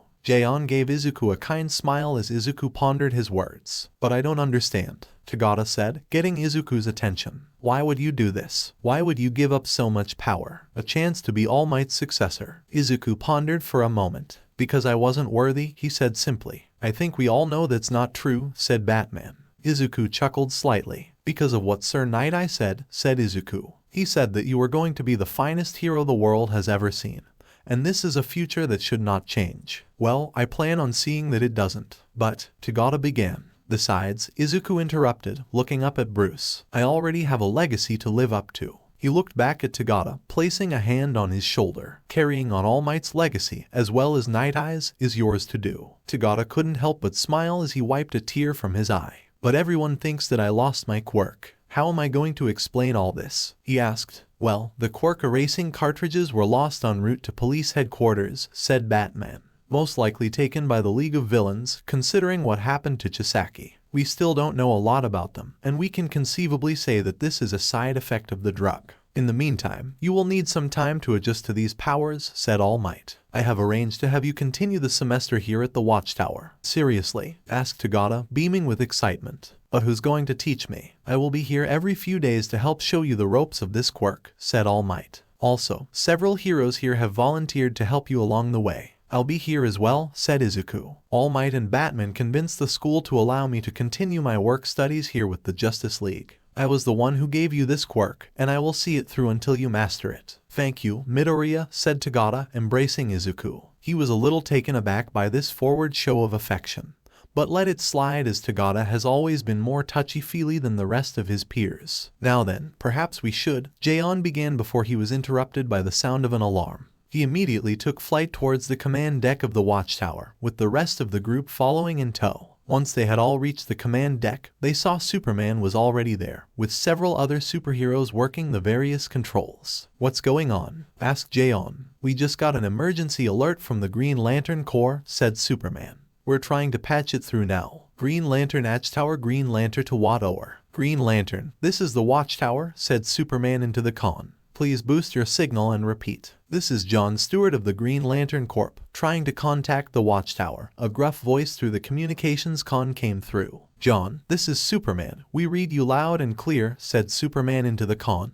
"What is happening?" "We have an Omega-level emergency," said John Stewart. "The line has been broken. They are heading for Earth space now." "Who?" said Jaeon. "Repeat, who is coming?" The response became jumbled, and Jaeon tried to boost the signal. "Repeat, Green Lantern," he said. "Who is coming?" "Apocalypse, invasion of the gods." John Stewart was a soldier, born to the crime-riddled streets of Detroit, Michigan. From an early age, fighting was all he had ever known. His mother worked hard to support him and his sister, and without a father to protect them, he put it upon himself to take up that burden. But the violence didn't stop. The fighting never stopped. He worked hard day in and day out to keep his family safe from the gangs and murderers that plagued their streets. Even those who he would have turned to for help, who swore to protect innocents like them, were either unwilling or unable to help them in their time of need. This hardship took its toll on the poor child, but it did instill in him one ideal that would forever embed itself into his heart: justice, to stand for those who could not stand for themselves, to fight for those who were powerless, to become the shield and beacon of light for those whose darkness threatened to overtake them. He would become that shield, that beacon. It led him to fight back against the tide of corruption in his neighborhood, and led him to fight for his country in the United States Marine Corps, where he quickly became a dangerous and feared marksman among his enemies. But that all came to a change after he was discharged for standing up against a superior officer for what he believed in during the anarchy crisis in Gotham City. This injustice did not sit well with the young soldier, but he was forced to swallow the bitter pill as it boiled his blood. He tried to find other ways to improve the world around him through studying architecture and design. For a time he was willing to put the fighting behind him and lead a life of peace. But peace is a luxury a soldier can ill afford, and the universe had other plans for him. Chosen by the Oa to bear the lantern's ring was more than he could have ever wanted. A power that he did not take lightly. He used this tool and his new abilities well, quickly becoming a revered and respected White Knight among the Lantern Corps. But now, the Corps was all but decimated, and the Guardians destroyed. And Oa was burning from hellfire, and standing before him, grasping his throat tightly as he struggled in vain to free himself, was a monster more fearsome than even the most devilish of Satan's armies, the god of darkness, the demon himself. Darkseid, you have fought well, Green Lantern, Darkseid said, his grip tightening.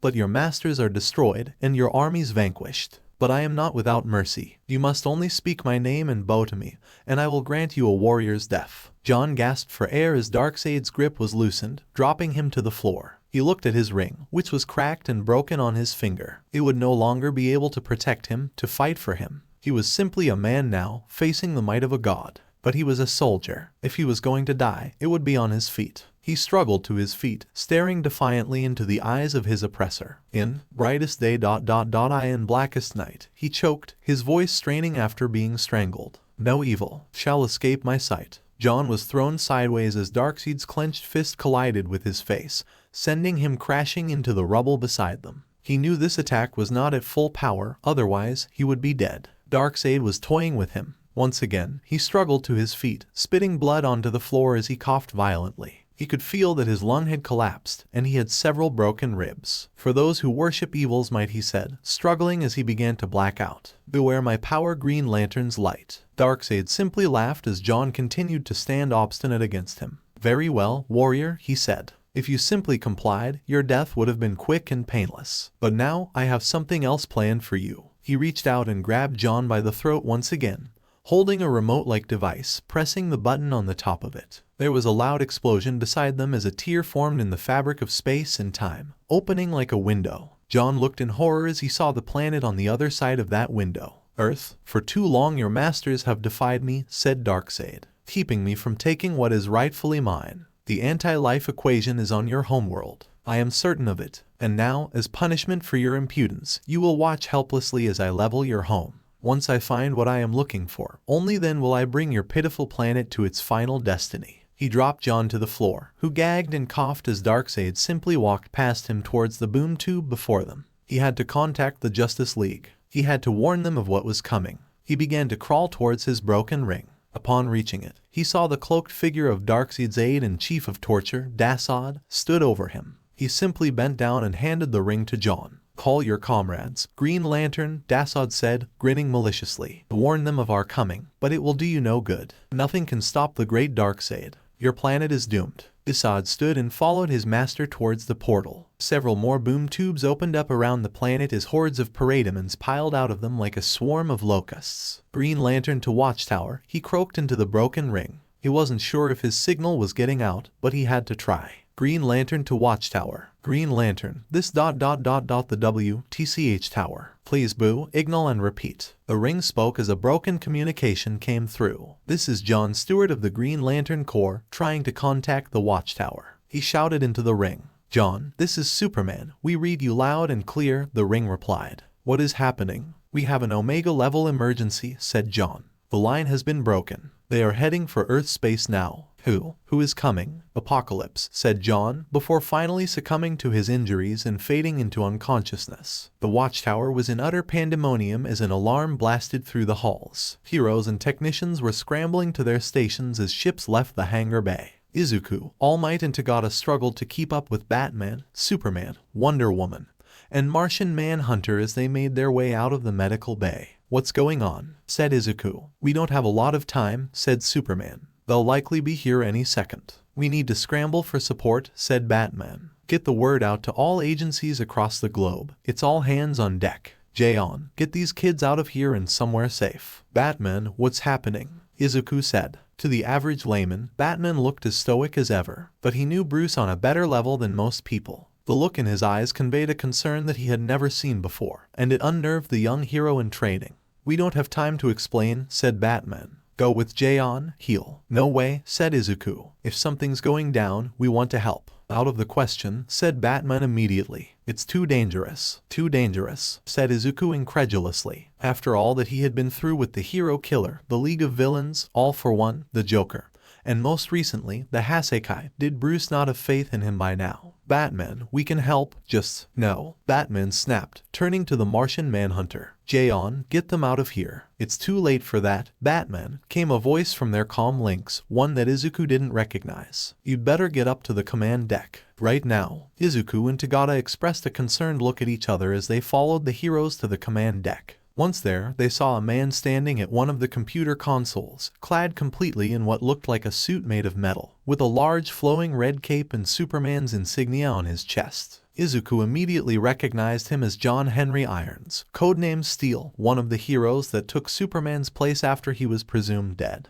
What's going on? Said Batman once they reached the command deck. Look for yourself, said Steel, pressing a few buttons. Immediately the blast shields covering the viewports of the command deck parted, and the posse of heroes were met with a sight that took their collective breath away. Several holes in space seemed to have opened up around them, and there were thousands, even millions, of creatures spilling out of each of them. This horde of monsters was unlike anything Izuku had ever seen. It was as if the very heavens were invoking a plague of locusts upon them. Can we get to the surface? Asked Superman. Our transporter is experiencing interference, said Steel. Something seems to be blocking transmission, and the parademons are moving to intercept our ships. Why didn't they just use the boom tubes to transport directly to the planet? Asked Wonder Woman. Probably to isolate us from the planet, said Batman. Can we get communications out? Still working on that, said Steel. Should only be a few minutes. We don't have a few minutes, said Superman. I'll buy you some time. In the blink of an eye, Superman was already out of the room,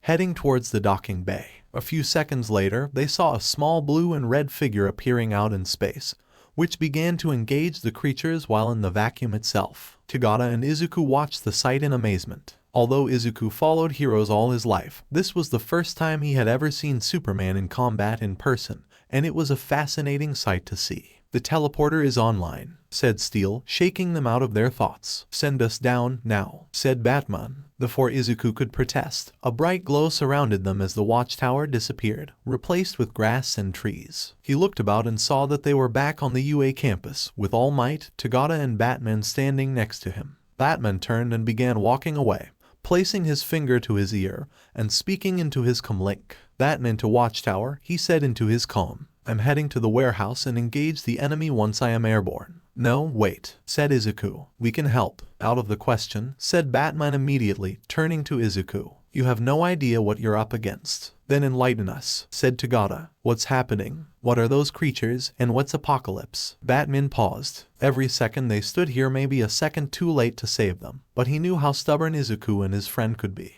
And if he didn't let them in on what was happening, they would probably do something that would get them killed. He had to level with them, but he had to do it fast. Apocalypse is a planet beyond our solar system, said Batman. Imagine the worst hell in your worst fears and the deepest, darkest of your nightmares. It is a place where darkness and evil reign supreme, unchecked and unchallenged. The air is thick with smoke and the rotting stench of death and decay, and the only sound is that of the misery and suffering of its people. The one who rules over them is the worst of tyrants this universe has ever seen. The dark new god Darkseid. Those creatures, he gestured to the sky above them, are parademons, his foot soldiers. They are here to wipe the planet clean of all life, until the planet becomes like that of Apocalypse. Izuku felt his heart drop into his feet. It was common knowledge that there was other life in the universe, ever since they discovered the Martian race, and he assumed that just as there are peaceful and benevolent creatures, there must also be hostile ones as well. But he never expected something as horrifying as this. He exchanged looks with Tagada, who looked just as stunned. But what is he here for? Tagada asked. The anti-life equation, said Batman. Those who know it will have the power to dominate the minds of all sentient creatures in the universe, eliminating choice and free will. With it, he will have ultimate power in the universe, and will be unstoppable. He believes that it's here and will stop at nothing to obtain it. He turned once again and began walking away. You two are in over your heads. You can't help this time. Batman, said Izuku, causing his mentor to stop once again. We may not be able to help fight Darkseid, but we can't just sit here and do nothing. Please, there has to be something we can do. Batman considered the two young heroes for a moment. All right, he said. You can help us here. How? Asked Tagada. Get in touch with the Arrow, Batman explained. Have him rally every hero agency he can. There are going to be casualties. Lots of casualties. Rally your classmates. Those with hero licenses will need to help mitigate any loss of life that we can. We can't rule out the possibility that the League of Villains and other criminals will capitalize on the chaos, and we can't let that happen. For any students who are not licensed, have them stay on the school grounds. They should be safe here. But you are not to engage any parademons unless you have no other choice. He crouched down, coming face to face with the two boys. I warn you, he said. These creatures are unlike anything you have ever faced. Unlike even the Namu. They're worse, much worse. If you do engage them, do not hesitate, and show no mercy. Put them down. You mean kill them, Izuku said, shocked. He had never heard his mentor speak about taking a life before. These are monsters, Midoriya, said Batman. They are mindless killing machines who will stop at nothing to destroy everything in their wake. So yes, you must kill them. Do you understand? Izuku nodded. Batman then turned to All Might. Keep them safe, Toshinori, he said. Gather the teachers. Make sure they know what's happening. You have my word, said All Might. Batman then tossed a set of keys to All Might, who looked at them curiously. I made some modifications to your car, said Batman. In an emergency, press the red button on the key fob. You modified Hercules, said All Might, horrified. Nothing noticeable, said Batman. Just trust me. Now go. The three heroes nodded and began to head into the school grounds. Izuku looked back at his mentor and saw him press a few buttons on his wrist computer before running down the path. A few seconds later, the Batwing flew overhead and Batman grappled to it and flew away. Izuku was scared. More scared than he had ever been in his life. This was more than just a villain attack. They were repelling a full-fledged alien invasion. He had no idea what he should do, but he knew he had to get to his friends, first and foremost, and make sure they were safe. Why are we back here, Luther? Said Shigaraki impatiently. What is going on? Shigaraki and the League members were standing once again in Luther's office, the one they were transported to during his master's battle with All Might. Luther ignored him, only staring out the large window behind his desk. It's begun, said Luther, smiling and checking his watch. And right on time. Your master will be pleased. What is going on, Luther? Said Dabai. What are those things? Patience, Dabai, said Luther. All in good time. This is only the first stage of the plan. With the heroes preoccupied by the invasion, we will use this opportunity to our advantage. But first, we need to prepare your leader, he added, turning to Shigaraki. Prepare me, asked Shigaraki. Prepare me for what? Are we ready, doctor? Said Luther, looking past Shigaraki towards the door of his office. Shigaraki and the League turned to see a bald, mustached man with large, goggle-like glasses entering the room. Behind him was what looked to be a large albino gorilla with an enlarged head, as well as a slender woman in a black dress with long, purple hair. Everything is ready, Luther, said the mustached man. The question is ... is he ready? He pointed to Shigaraki. He's ready, said Luther. Now that the first stage is complete, we will now let the transformation begin. Transformation? Asked Shigaraki. You're going to fulfill your destiny, said Luther, placing a hand on Shigaraki's shoulder. You're going to take your master's place and do what you were born to do, destroy All Might and any and all those who oppose you. Shigaraki was led down the stairs into what looked to be a state-of-the-art laboratory. Inside it were several Namu and other creatures that he did not recognize. In the middle of the room was a large surgical bed, and the gorilla and the mustached doctor began to go to work. This process will be grueling, said the gorilla. You may not survive it. He'll survive, humanite, said Luther. Of that I have no doubt. Shigaraki stared at the table before him, his breathing becoming shallow. The time had finally come. He was going to inherit his master's power. He was going to become the master. It was time to face his destiny. Armageddon. Deep within the walls of the villain prison Tartarus housed only the worst of the worst. It was aptly named, the prison that held the titans who were defeated in the War of the Gods, holding the worst that humanity had to offer. Those who through their great power would topple and change the very nature of existence, who would by their very presence strike fear into the hearts of all those who were unfortunate enough to cross their paths. In the very heart of the prison sat a decrepit man in a wheelchair. His face had horrible scars which left him completely blind, with only his mouth, which was twisted up into a wicked smile, remained of the features he once had. He was bound and chained to the chair, with video cameras aligning his cell, armed with heavy repeating rifles which were poised to fire at any moment the man dared to activate his quirk or move in any threatening way possible. It was close to feeding time, but there had been a great commotion within the prison.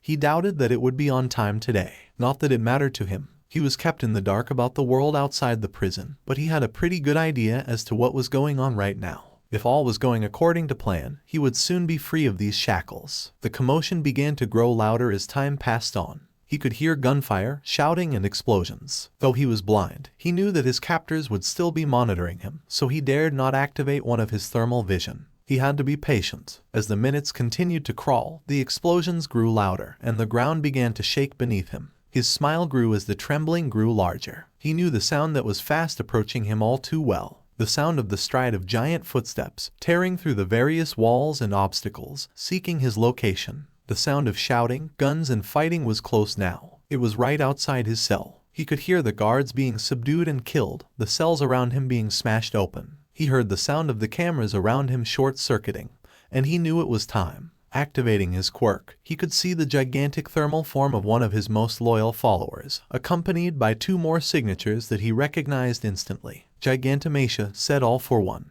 Tala, Luther, I was expecting you. And sure you were, said Luther. Has the invasion begun? Asked all for one. It has, said Luther. And Tamura, Dr. Garaki is preparing him for the transformation now, Luther replied. The time has finally arrived. Good, good, all for one said. His smile grew as Tali used her magic to unshackle him. Soon, he would be free of this prison. He would be reunited with his student and successor, and the heroes would be too busy fighting the hordes of Apocalypse to stop him. Everything was going according to plan. Izuku and Tagata ran as fast as they could through the UA High campus courtyard. They had to get to the teachers to warn them of what was happening. Hopefully, the League was able to get their message to them.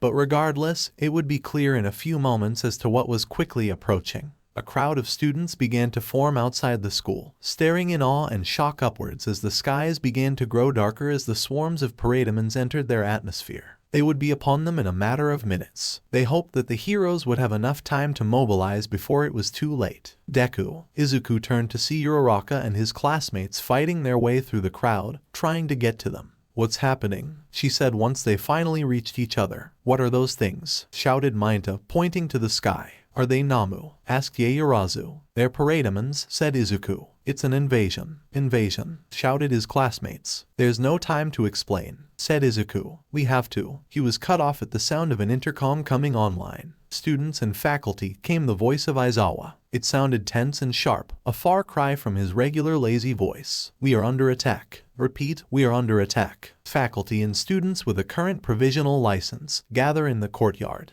The other students, please make your way to the auditorium. Your safety is of paramount importance, so do not dawdle. Repeat, students make your way to the auditorium, and faculty and provisional heroes gather in the courtyard. I need to find Tamaki and Nejire, said Tagata, looking through the crowd. Where's Iri? She's safe. She's with Mr. Aizawa, said Kirishima. He thought it was best to stay close to her in case he needed to use his quirk if she goes out of control again. Good, said Tagata, relieved. Tagata, we need to stick together. You need to be careful about ... You know what, said Izuku slowly, trying not to reveal about One for All. We're in this together and I'm not going to leave your side. I know, said Tagata, placing his hand on his friend's shoulder. Once I find my classmates, I'll meet you in the courtyard. In the meantime, get your class together. They need their leader. Izuku paused before nodding. He turned to his classmates, who all stared at him expectantly. He never saw himself as much of a leader, but he supposed it would be pointless to try and convince himself that he was otherwise. The class looked to him for guidance more than he cared to admit. It was time to swallow his fear and embrace that fact. All right, you heard Aizawa, said Izuku. Let's head to the courtyard, we have work to do. Benji Todoroki stared at the sky in shocked disbelief. He has only had a short tenure as the #1 hero in Japan, a spot for which he had been striving all his life to achieve.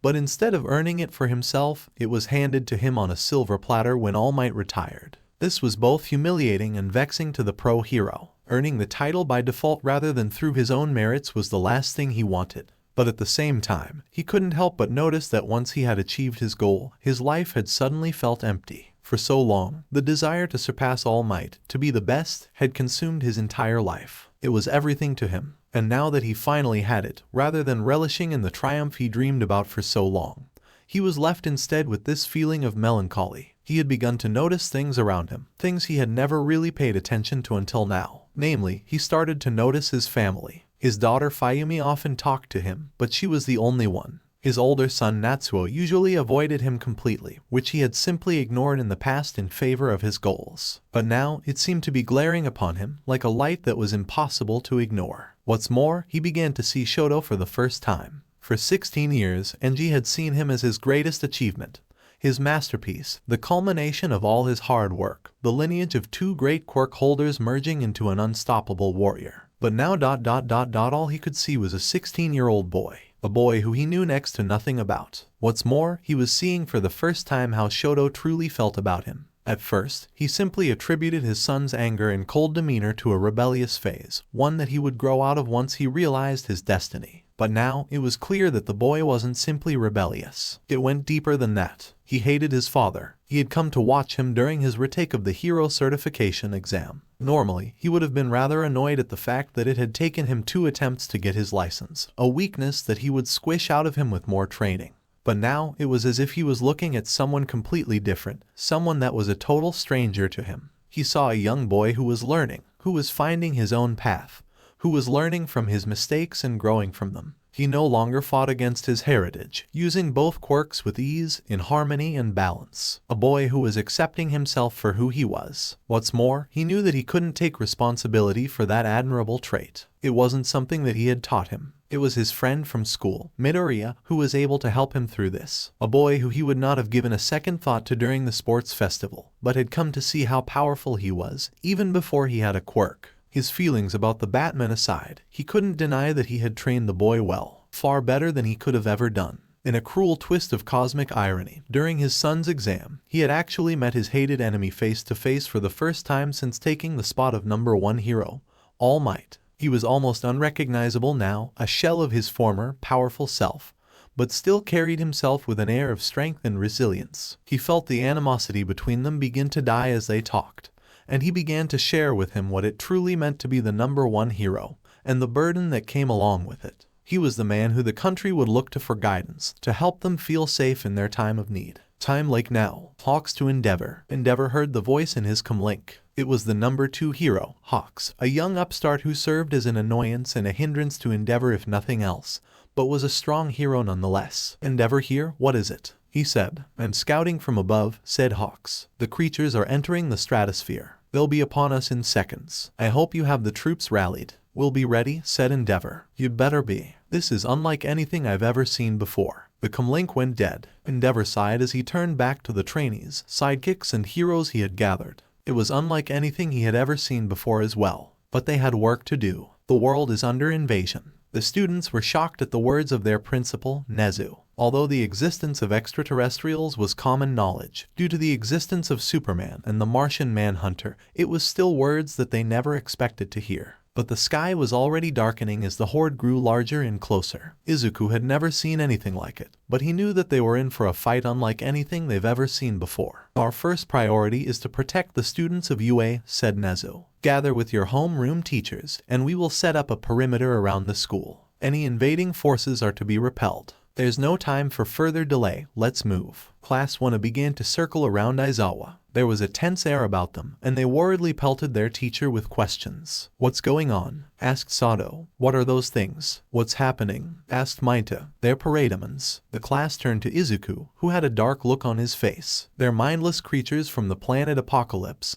He continued. Apocalypse? Asked Uraraka. Batman explained it to me, he said. These creatures are beyond what we've faced, even the Namu. They feel no pain and show no mercy. They will not stop until the earth is destroyed. He finally looked up at them. A gaze of extreme severity met their eyes, which shook them to their core. Forget about what you know about being a hero. This is more than just stopping a supervillain. This is about survival. Do not hesitate to put them down. The class was speechless, several of them looking frightened. They knew that Izuku had a rule against killing, inspired by his mentor's philosophy. But if he was telling them to kill these creatures, then they knew that this threat was serious. They were shaken from their thoughts as there was a strange sound on the wind, like a faint buzzing. They looked up at the sky to see that the creatures were descending upon them, the buzzing of their wings getting louder as they approached. It's begun, said Aizawa. Get to positions. The automated defense systems that were installed by Wayne Tech sprang to life as the parademons approached. Railguns appeared from the perimeter wall and began firing upon the invading horde.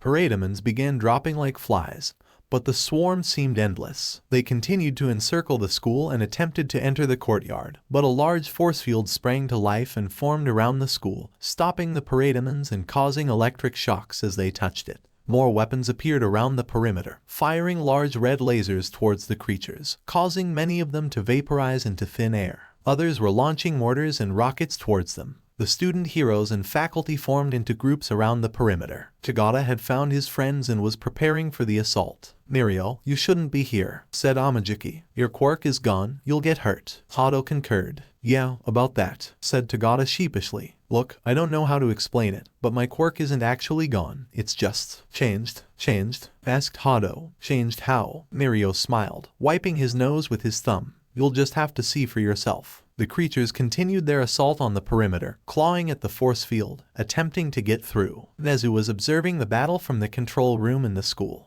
He had activated the defense systems and was now using the manual systems to defend the school. He could see the defense shield was already starting to buckle under the strain of the parademon's attack, dropping in percentage by the minute. He had to stem the tide somehow, but he knew that they would break through soon. The students and faculty were outnumbered 1,000 to 1, and they needed an edge. He leaned over to his computer and began typing. He knew exactly the kind of edge that they needed. So alright folks, that's all for today. Stay tuned for stories and adaptations. Do subscribe, like and share for more such videos. Press the bell icon to be notified first on release. See you in the next video. Till then, goodbye.